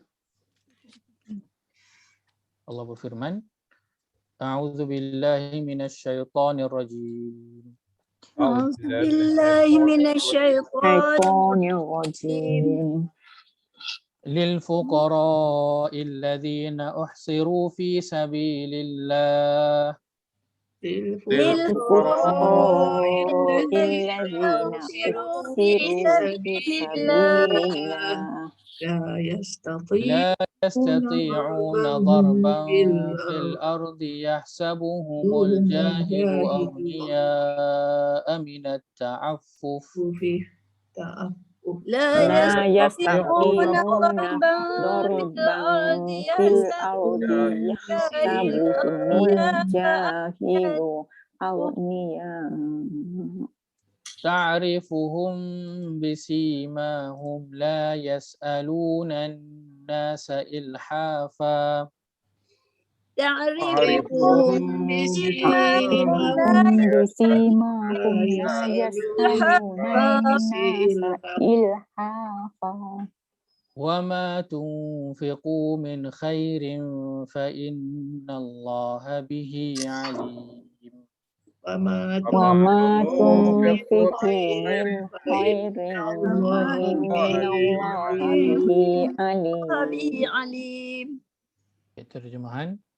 Pemberian sedekah itu adalah untuk orang kafir yang telah memperuntukkan dirinya, yakni demi berkhidmat atau berjuang pada jalan Allah, yakni membela Islam, yang tidak berupaya mengembara di muka bumi untuk berniaga dan sebagainya kerana kesibukan perjuangan.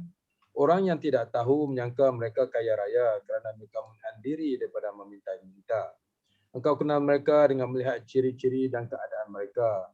Mereka pula tidak meminta kepada orang ramai dan mendesak-desak dengan mendesak-desak.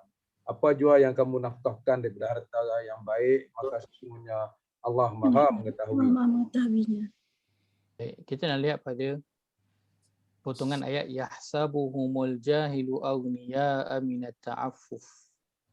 Dalam terjemahan, mereka itu disangka orang kaya oleh orang yang tidak mengetahui halnya kerana mereka menahan diri daripada meminta-minta. Baik, maksudnya apa? Maksudnya orang anggap dia ni okey je. Mungkin kita tengok jiran kita, elok je ustaz, kereta dia bergerak lagi, malam lampu menyala lagi ustaz, elok je macam biasa, jumpa sembang dia macam biasa je. Yahsabuhumul jahilu aghniya. Orang yang tak tahu ingat dia tu okey. Tapi kenapa? Kerana dia ta'affuf. Apa maksud ta'affuf? Mereka menahan diri daripada minta-minta. Abu Hurairah dia tak minta. Dia tahan diri daripada minta. Tapi apa yang orang lain kena buat, orang lain kena faham lah, bantu. Jangan tunggu sampai orang angkat bendera putih baru nak bantu.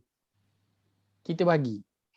Ustaz, tapi kalau kita bagi tu, orang tiba-tiba tu dia tak memerlukan, dia ada duit sebenarnya. Nampak dia okey, tapi sebenarnya dia memang okey pun. Macam, tapi saya dah bagi dia, dah bagi tolong sikit, RM50, 100 saya bagi dia. Macam mana? Jangan bimbang. Kita bagi pada, duit yang kita bagi tu ada dua keadaan. Pertama, kalau kita bagi pada orang yang nampak macam okey, tapi sebenarnya dia tak okey. Maka sebenarnya kita telah membantu dia menutup air muka dia daripada meminta-minta. Yang pertama. Yang kedua, kalau kita bagi pada orang tu nampak okey dan memang dia okey pun, sebenarnya mudah-mudahan Allah membuka hati dia untuk membantu juga orang lain. Apa-apa pun dua-dua untung. Dua-dua untung. Sama ada kita betul-betul jumpa orang yang memang perlukan, cuma dia malu untuk minta, dia tahan diri berminta, ataupun sebagai pembuka hati, galakan kepada orang yang dia ada duit, ada kemampuan tapi dia simpan untuk diri dia tak terbuka untuk membantu orang lain. Maka ini orang-orang yang berkemungkinan ada di sekeliling kita, bahkan mungkin ahli keluarga kita, hatta adik-beradik kita, adik-beradik segan nak minta dengan kita, kan abang adik segan minta kita. So jangan tunggu sampai dia orang minta, bagi. Boleh sedih, faham. Kalau kita bagi pun, katakan dia memang mampu, kita bagi juga, itu tetap dikira sedekah dan infak untuk kita. Tak ada pun mengurangkan pun daripada harta kita. Tapi betapa hubungan kita dengan dia akan jadi erat. Sebab apa? Hanya kita bagi dia walaupun sikit. Saya dulu, saya kongsikan. Saya dulu,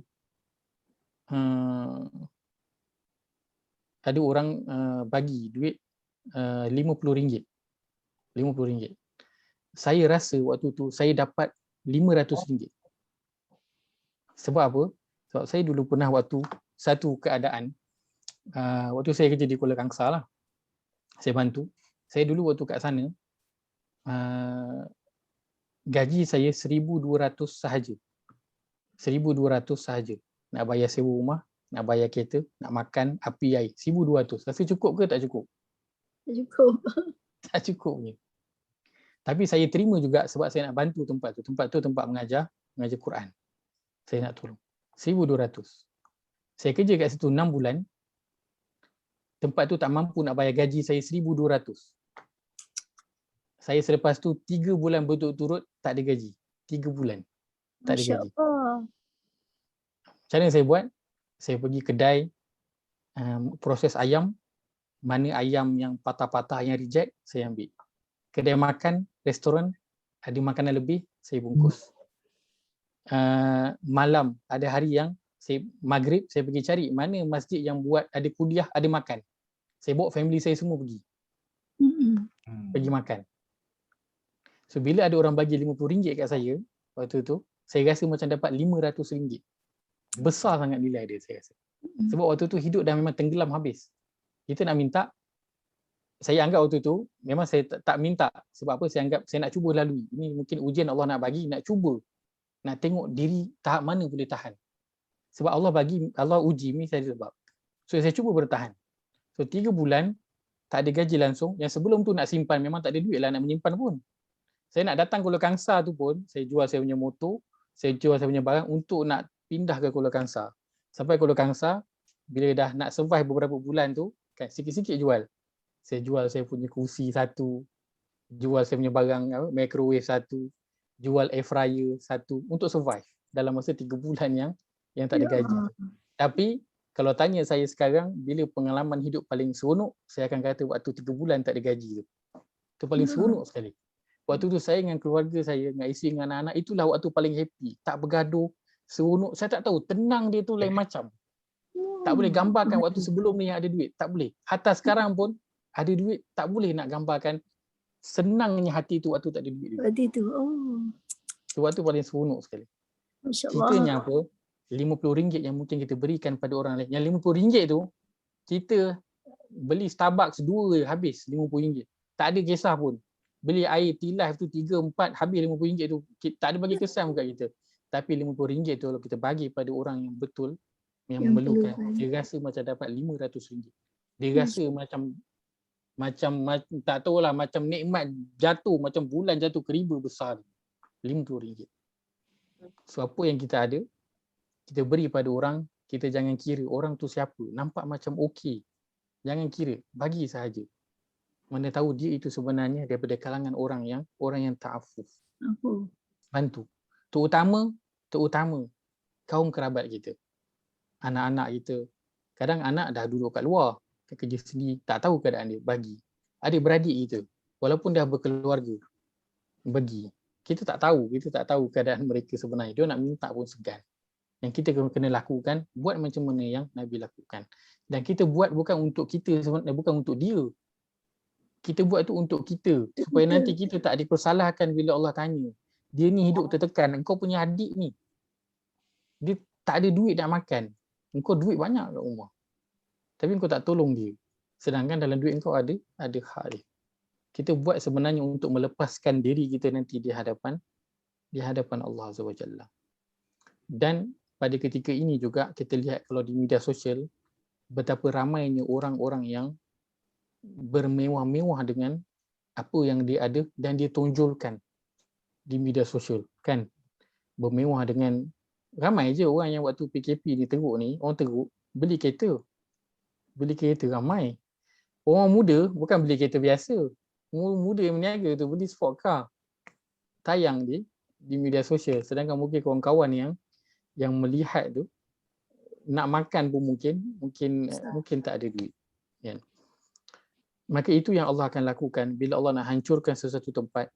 Allah akan buat orang-orang yang ada duit tu melampau-lampau. Orang yang ada duit tu, Allah akan buat mereka menikmati kekayaan mereka itu secara melampau. Itu perkara yang Allah akan lakukan sebelum Allah nak mengazab satu tempat. Saya tak ingat, dia surah Al-Isra pada ayat 16. Surah Al-Isra ayat yang ke-16. Muka surat 283. Muka surat 283 surah Al-Isra surah ke-17 ayat yang ke-16. Allah berfirman, A'udzu billahi minasyaitonir rajim. A'udzu billahi minasyaitonir rajim. Wa idza aradna an nuhlika qaryatan amarna mutra fiha fafasaqu fiha وإذا أردنا أن نهلك قرية أمرنا مترفيها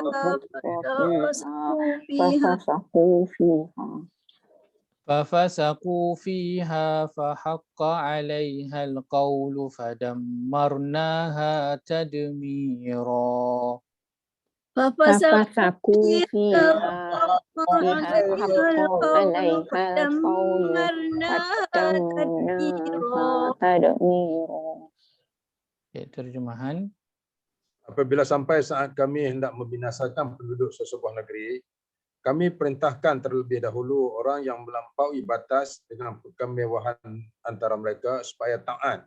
Lalu mereka menderhaka dan melakukan maksiat padanya, maka berhaklah negeri itu dibinasakan. Lalu kami menghancurkannya sehancur-hancurnya. Orang mewah dalam sebuah negeri terus bermewah-mewah tanpa mempedulikan orang yang susah dan yang ada dalam negeri itu, lalu pasti nanti Allah akan menghancurkan mereka dengan sehancur-hancurnya. Orang yang mungkin susah pada waktu ini, ya keadaan mereka susah. Dan orang yang senang, tidaklah mereka senang. Mereka akan susah nanti di akhirat.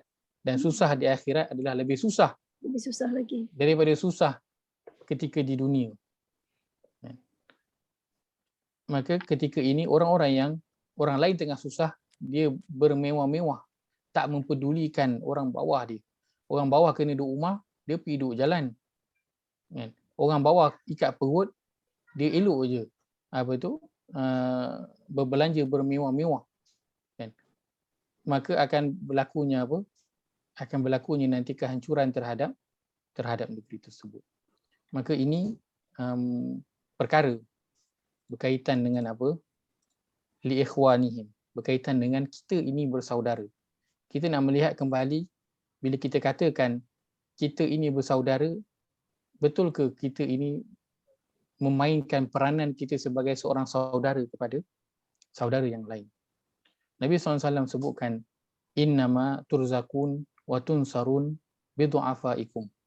Sesungguhnya tidak lain, kamu ini diberi rezeki dan kamu ini diberi pertolongan adalah tidak lain kerana orang-orang yang lemah, orang-orang yang miskin daripada kalangan kamu. Kita ini semuanya hidup masih lagi senang, ada rezeki. Sebab apa? Sebab orang-orang miskin tu Allah kesian. Lalu Allah bagi dekat kita. Tujuannya apa? Tujuannya untuk kembalikan balik kepada mereka. Bukan tujuan untuk kita bersenang lenang dengan kemewahan yang kita ada. Tak. Kita ini turzakun wa tunsarun kerana mereka. Kita diberi rezeki dan ditolong sekarang ni, belum lagi jatuh dalam masalah macam mereka hadapi, sebabkan mereka. Sebab Allah kesian dengan orang-orang yang lemah daripada kalangan kita ni, Allah tolong kita ni, masih lagi bagi rezeki. Untuk kita kembalikan rezeki itu kepada mereka. Ujian kita lah. Ujian bahagian kita. Mereka diuji dengan bahagian mereka, hingga mereka mungkin tertekan dan bunuh diri, dan kita diuji dengan apa yang sedang kita ada kan sekarang. Itulah sedap yang tak bestnya bila dia orang viral ni, dia orang kutuk lagi macam-macam orang tu. Ya. Iman lah, tak ada akidah lah apa. Betul. Tak ada iman, Jiran tak takkan faham. tak ambil tahu kan. Ya. Kadang semua benda tu orang kalau tanyalah sesiapa pun orang Islam yang dia tak belajar Islam, tak praktis pun Islam, tanya dia bunuh diri boleh ke tak boleh, dia mesti akan kata tak bolehnya. Semua orang tahu. Dia macam open secret. Semua orang pun tahu.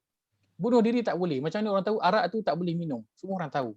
Tapi kenapa dia boleh sanggup? Kerana keadaan dia tu memaksa. Dan mungkin dia dah berfikir di luar waras yang dia ada. Dan sehingga dia membuat perkara tersebut. Ustaz, Ya, boleh saya nak kongsi satu situasi? Silakan ya. Minggu lepas di kampung saya terima telefon semalam. Minggu lepas seorang hamba Allah telah bunuh diri, dan yang mengherankan dia ni adalah seorang ahli tabligh. Allah. Kenapa Jadi kalau kita nak kata dia tak faham agama, dia tak ada asas. Kalau dia duduk ke sana kemari dengan jubah, dengan itu, dengan ini kan. So mana kata tekanan hidup tu dah sampai peringkat dia dah tak boleh nak fikir dah. Tak boleh nak fikir dah. dia tak dakal dah. Dia tak dakal. Betul. Dia tak waras lah. Tak waras. Dia macam dan tak waras. Sedangkan Ustaz, bapak dia settle keluarga ni. Bapak dia orang yang berada. Baik. Bukan kata Orang masalah berada. bapak dia tak ada. Dan di kampung saya tu kalau nak kata makan minum, saya ingat tak ada masalah. Market tu tak jauh daripada rumah dia. Tak sampai 1 kilometer pun. Ya. Kan, tapi bila saya dengar pak saudara saya telefon kata dia bunuh diri, terkejut saya. Macam mana boleh jadi macam tu sekali? Allah. Kita nak kata dia tak ada agama, dia ada. Ada. Kan? Betul. Dia tabligh, orang tabligh. Ya. Dia tak ada agama, takkan dia tak Betul. faham hukum hakam. Tapi Betul. kejadian tu dah sampai peringkat tu, Ustaz. Mungkin Allah. sebab lain tak, bukan Mungkin ada duit kot. lagi. Bukan keadaan. Still Tapi lah. tak juga Itu lah. saya tak tahu dah, bukan. Bila ustaz duk cerita macam ni, saya rasa bersalah pula. Memang Orang kita pun kampung. terasa. Sekarang Allah. baru kita nampak kan. Dalam dia bunuh diri tu kita pun ada share sekali. Kita saya nampak macam saya pun nak kena juga ni besok ni. Nak cari saham akhirat untuk syurga, saham akhirat yang ni tak diperhatikan. Nak kena selamatkan diri masing-masing. Dia bunuh diri kat sini, kita takutkan kita bunuh diri nanti kat akhirat sebab kita tak ada alasan. Saya tak tahu fikir apa alasan nak bagi. Saya ada di sini di kampung, makan cukup, semua cukup. Kampung saya tu tak ada masalah, Ustaz. Selalu kampung tak ada masalah. Tanam memang ubi kejap dah berisi. Sebab apa tu, pak saudara saya tu beritahu, dia kata kita nak kalau apa, dia kata makan ada, bendang ada sebelah tu, bendang sendiri kampung sendiri Pinggan ada, ikan ada, ikan petai, sayur apa ni semua ada, Ustaz, semua orang tanam. dia ada benda lain bukan sebab itu. Tapi apa Saya rasa dia ada benda lain. macam tu? Wallahualam. Saya bingung, saya duk fikir seorang-seorang, saya bingung. Ya. Tapi mungkin sekarang, kalau masa sekarang ni antara yang besar sebab masalah keuangan lah. Antara masalah ni yang paling masalah ketara hutang dan sekarang. keuangan lah. Tapi Ustaz, tadi Ustaz juga kata kita ni ada kumpulan kan, kita ada geng kita. Habis geng-geng tabligh dia takkan tak tahu. Mungkin dia jenis yang ta'afuf sebab orang tabligh pun. Orang tabligh kalau dia jalan sekali, kita akan tengok semuanya macam tak ada duit. Pakaian dia orang kan memang macam tak ada duit. Tapi bila sembang, ini engineer, ini arkitek, ini kaya-kaya, tapi pakaian semua macam biasa. So tak boleh nak kenal dia orang ni ada duit ke tak ada duit sebenarnya. Mungkin ada sebab lain lah. Sesama dia orang pun mungkin dia orang memang tak nak meminta-minta. Tak nak meminta-minta. Kan sebab itu dia tak waras sebab benda lain lah. Tak tahu. Wallahu alam. Tapi ujian berkaitan dengan dekat rezeki. kita semualah. Ujian berkaitan dengan rezeki. Itu memang ujian yang paling berat dalam rangka kita nak beribadah. Dalam rangka kita nak beribadah, ujian rezeki yang paling berat sekali. Kalau kita lihat balik ayat surah Az-Zariyat, surah 51 ayat 56. Ayat yang wama khalaqtul jinna wal insa illa liya'budun. Page berapa Ustaz? Muka surat 523. Tak dijadikan manusia dan jin tu melainkan untuk menjadi hamba-Nya, menyembah dia. Wama khalaqtul jinna wal insa illa liya'budun. Dan tidak aku ciptakan jin manusia melainkan untuk beribadah. Kita faham tak ayat ni? Kita semua faham, maksudnya kita semua boleh faham. Tujuan kita diciptakan untuk apa? Untuk menghambakan diri untuk kepada beribadah. Allah. Untuk beribadah. Baik. Tapi cuba kita lihat ayat selepas tu. Allah cakap apa? Uridu minhum min rizqi. Kalau siapa yang mahu Ma uridu minhum min rizqin wa ma uridu an yut'imun. Dan dialah saja yang memberi rezeki kepada sekalian makhluk dan dialah yang memiliki kekuasaan tidak terhingga lagi maha kuat kekuasaannya. Maaf. Aku tidak sekali menghendaki sebarang rezeki pemberian dari mereka dan aku tidak menghendaki supaya mereka memberi makan kepada Allah sebut tentang apa selepas itu? Tentang rezeki. Kenapa tiba-tiba ibadah cerita kena dengan rezeki? Tak ada kena-mengena pun. Sebabkan apa? Nak solat makan masa tak? Nak puasa makan tenaga tak? Berapa ramai orang yang tak solat sebab nak berniaga ataupun kerja ataupun meeting. Berapa ramai orang yang tak berpuasa sebab nak ada tenaga bekerja. Sebab apa semua tu? Sebab rezeki. So nak jalankan ibadah dia akan jadi tough dia ke bahagian rezeki. Orang habiskan 24 jam dia sehari, pagi sampai petang untuk apa? Keluar pergi cari rezeki. Sikit je malam tu, itu pun tolak tidur, tolak apa, habis dah. So rezeki memainkan peranan utama. Sehingga kan rezeki ni, sebab tu Allah sebut terus. Ibadah tu Allah terus sebut rezeki. Sebab ini cabaran utama nanti manusia dalam kehidupan. Nak cari makan. Dengan nak cari makan ni lah, dah tak kira dah halal haram. Janji makan. Janji kaya. Janji apa nak dapat. Tak kira halal haram dah tak kira dah. Semua sapu. Sebab apa? Sebab rezeki. Dah tak kira. Dah tak kira dah ibadah tu.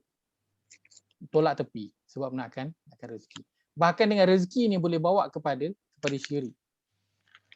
Boleh bawa sehingga kepada syirik.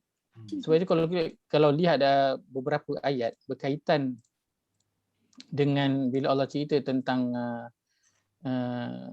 ibadah, antara contohnya tiba-tiba je dia akan masuk dengan bahagian yang tak ada kena-mengena.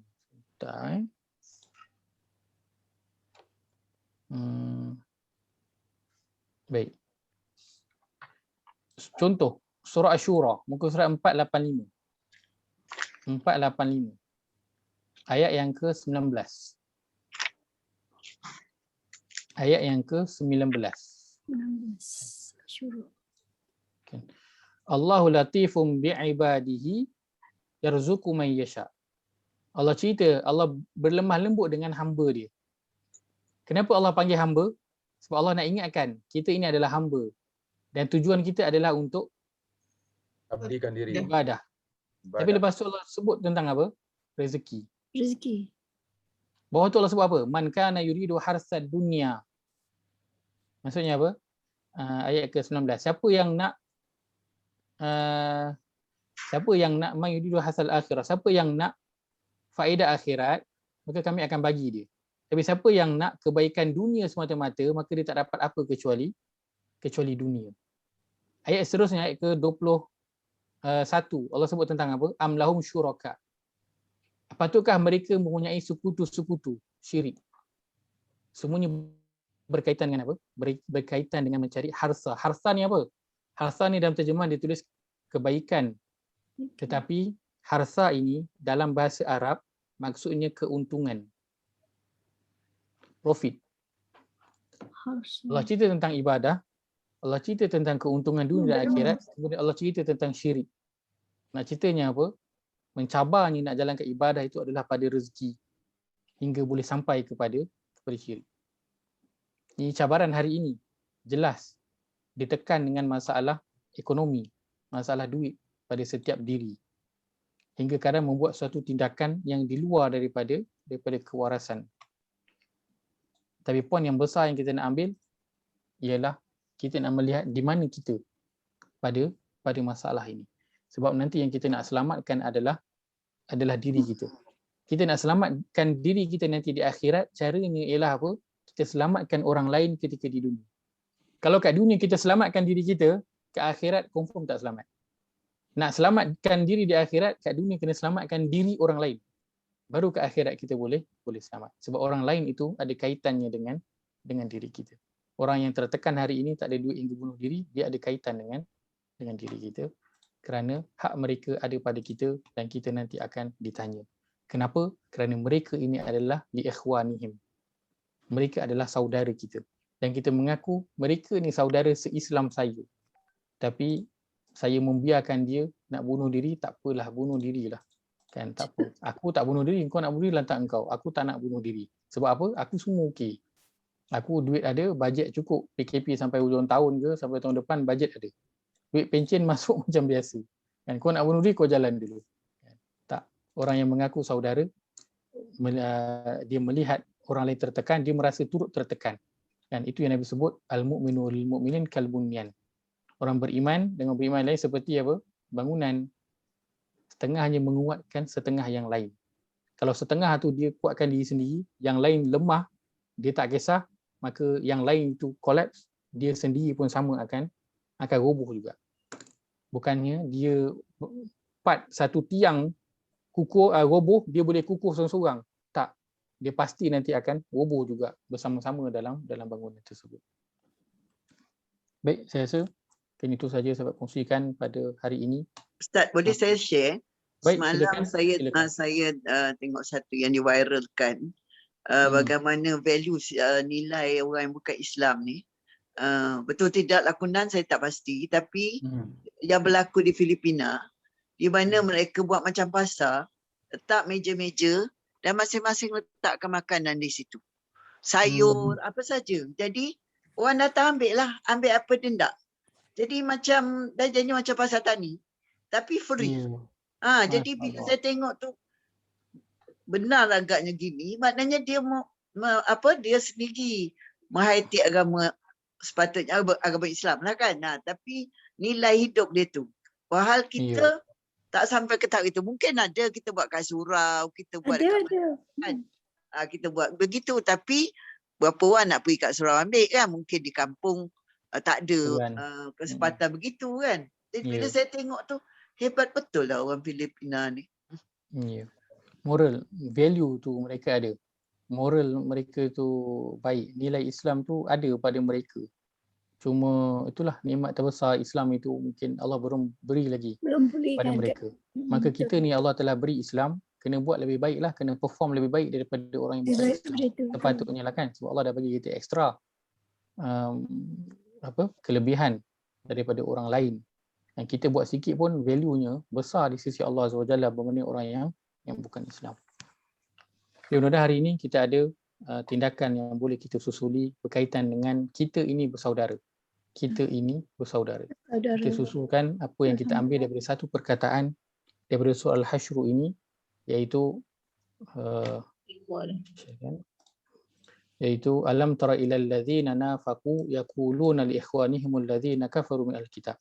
Tidakkah kau melihat dan merasa heran wahai Muhammad terhadap orang munafik yang berkata kepada saudara-saudara mereka daripada kalangan orang kafir, ahli kitab.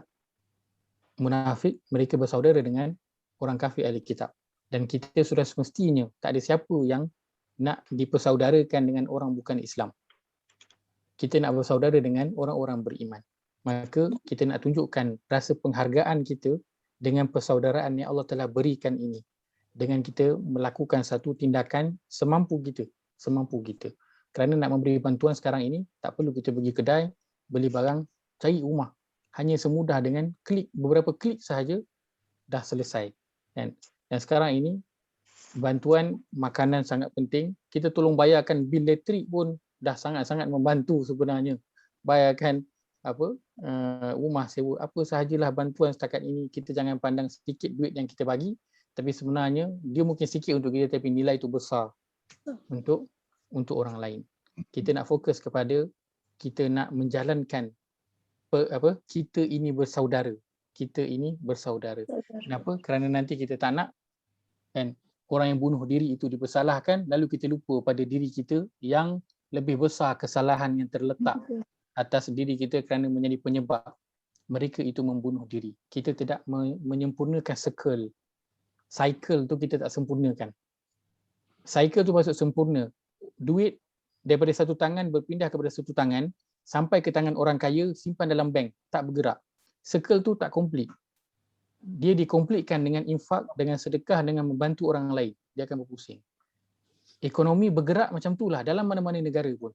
Kalau kerajaan bagi bantuan berapa banyak, rakyat ambil simpan. Negara bergerak tak ekonomi? Tak bergerak, mati juga. Walaupun duit banyak kat rakyat, tapi semua simpan dalam bank, tak bergerak. Dia mesti digerakkan. Barulah kerajaan, negara pun boleh berjalan. Kalau tak guntur, negara pun boleh guntur. Kalau circle tu tak sempurna. Dan Islam dah ajarkan benda itu. Cuma bukan dalam perkataan yang kita nampak macam wah, perkataannya hebat. Tak. Diajarkan dalam bentuk infak. Itulah dia circle yang kita nak kena komplitkan. Supaya kehidupan kita semua ini cycle-nya tu berjalan dengan baik. Baik, itu saja sebab kongsikan. Sikit nak tanya Ustaz. Baik, silakan.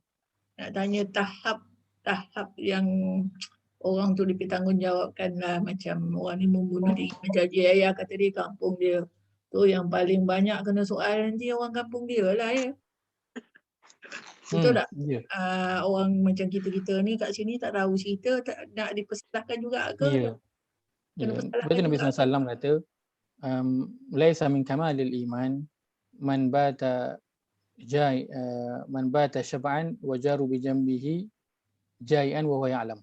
Tidak sempurna iman seorang yang dia tidur dalam keadaan kenyang, jiran dia tidur dalam keadaan lapar, yang mana dia tahu keadaan tersebut. Dan juga hadis Nabi SAW sebutkan tidak sempurna iman seseorang itu sehingga dia suka pada akhihi, saudara dia sebagaimana dia suka untuk diri dia. Dia suka nak senang, dia juga kena suka saudara dia juga hidup senang. Dia suka nak ada duit, dia kena suka juga saudara dia untuk ada duit. maka persentage salah itu macam mana? Persentage salah itu diletakkan wallahu a'lam adalah pada orang yang sekeliling dia, yang kenal dia, dan dia pergi besar dan besar. Kita Sebegitu. yang jauh pun dapat tempias jugalah. Itu yang jauh pun akan terkena nanti tempias dia semakin besar yang begitu. Kan? Caranya bagaimana? Caranya kita hulurkan je bantuan pertamanya kepada orang yang kita kenal. Mudah-mudahan nanti orang yang kita tak kenal dan kita tak tahu keadaan mereka, Allah tak tanggungjawabkanlah kepada kita sebab kita tak tahu keadaan mereka. Tapi pernah tak kita cuba ambil tahu keadaan orang-orang yang di sekeliling kita? Tu nanti kita akan ditanya. Orang sekeliling kita, kita pernah tak cuba ambil tahu tentang hal mereka? Okey ke tak okey? Kan macam mana? Mungkin yang kita tahu yang dah tak bekerja, dia potong kerja, gaji dan sebagainya. Duduk tahun Orang ni sekeliling kita kena ambil tahu. Kena ambil tahu. Orang yang mungkin kita tak tahu, Allah mungkin akan ampunkan kita, tapi salah tu tetap akan diletakkan pada kita yang mampu ini tak membantu orang sekeliling kita. Tak payah orang lain, orang sekeliling kita pun dah cukup ramai dah yang kita kenal. Adik-beradik, sepupu, sepapat, jiran, kawan semua, ramai dah tu yang kita nak kena ambil peduli. Dan kalau setiap orang ambil peduli dengan orang yang keliling kita, daripada kalangan ahli keluarga saja pun dah cukup dah. Dah cukup dah, insya-Allah. Maksudnya berbanding dengan luar negeri dan dalam negara, kita kena utamakan dalam negara, ya Ustaz. Dalam negara dululah. Utamakanlah yang Dibalik saudara mara dalam negara. Saudara Yang mara. lebih lagi pada kaum kerabat Adik-beradik, tu. saudara mara, kaum kerabat, lepas tu negara sendiri. Negara sendiri. Allah. InsyaAllah. Betul. Baik, insyaAllah. Aku qauli hadza wa astaghfirullahal azim li wa lakum. Allahumma ja'al hadza jama'ana jam'an marhuma wa tafarruqana min ba'dihi tafarruqan ma'suma. Amin.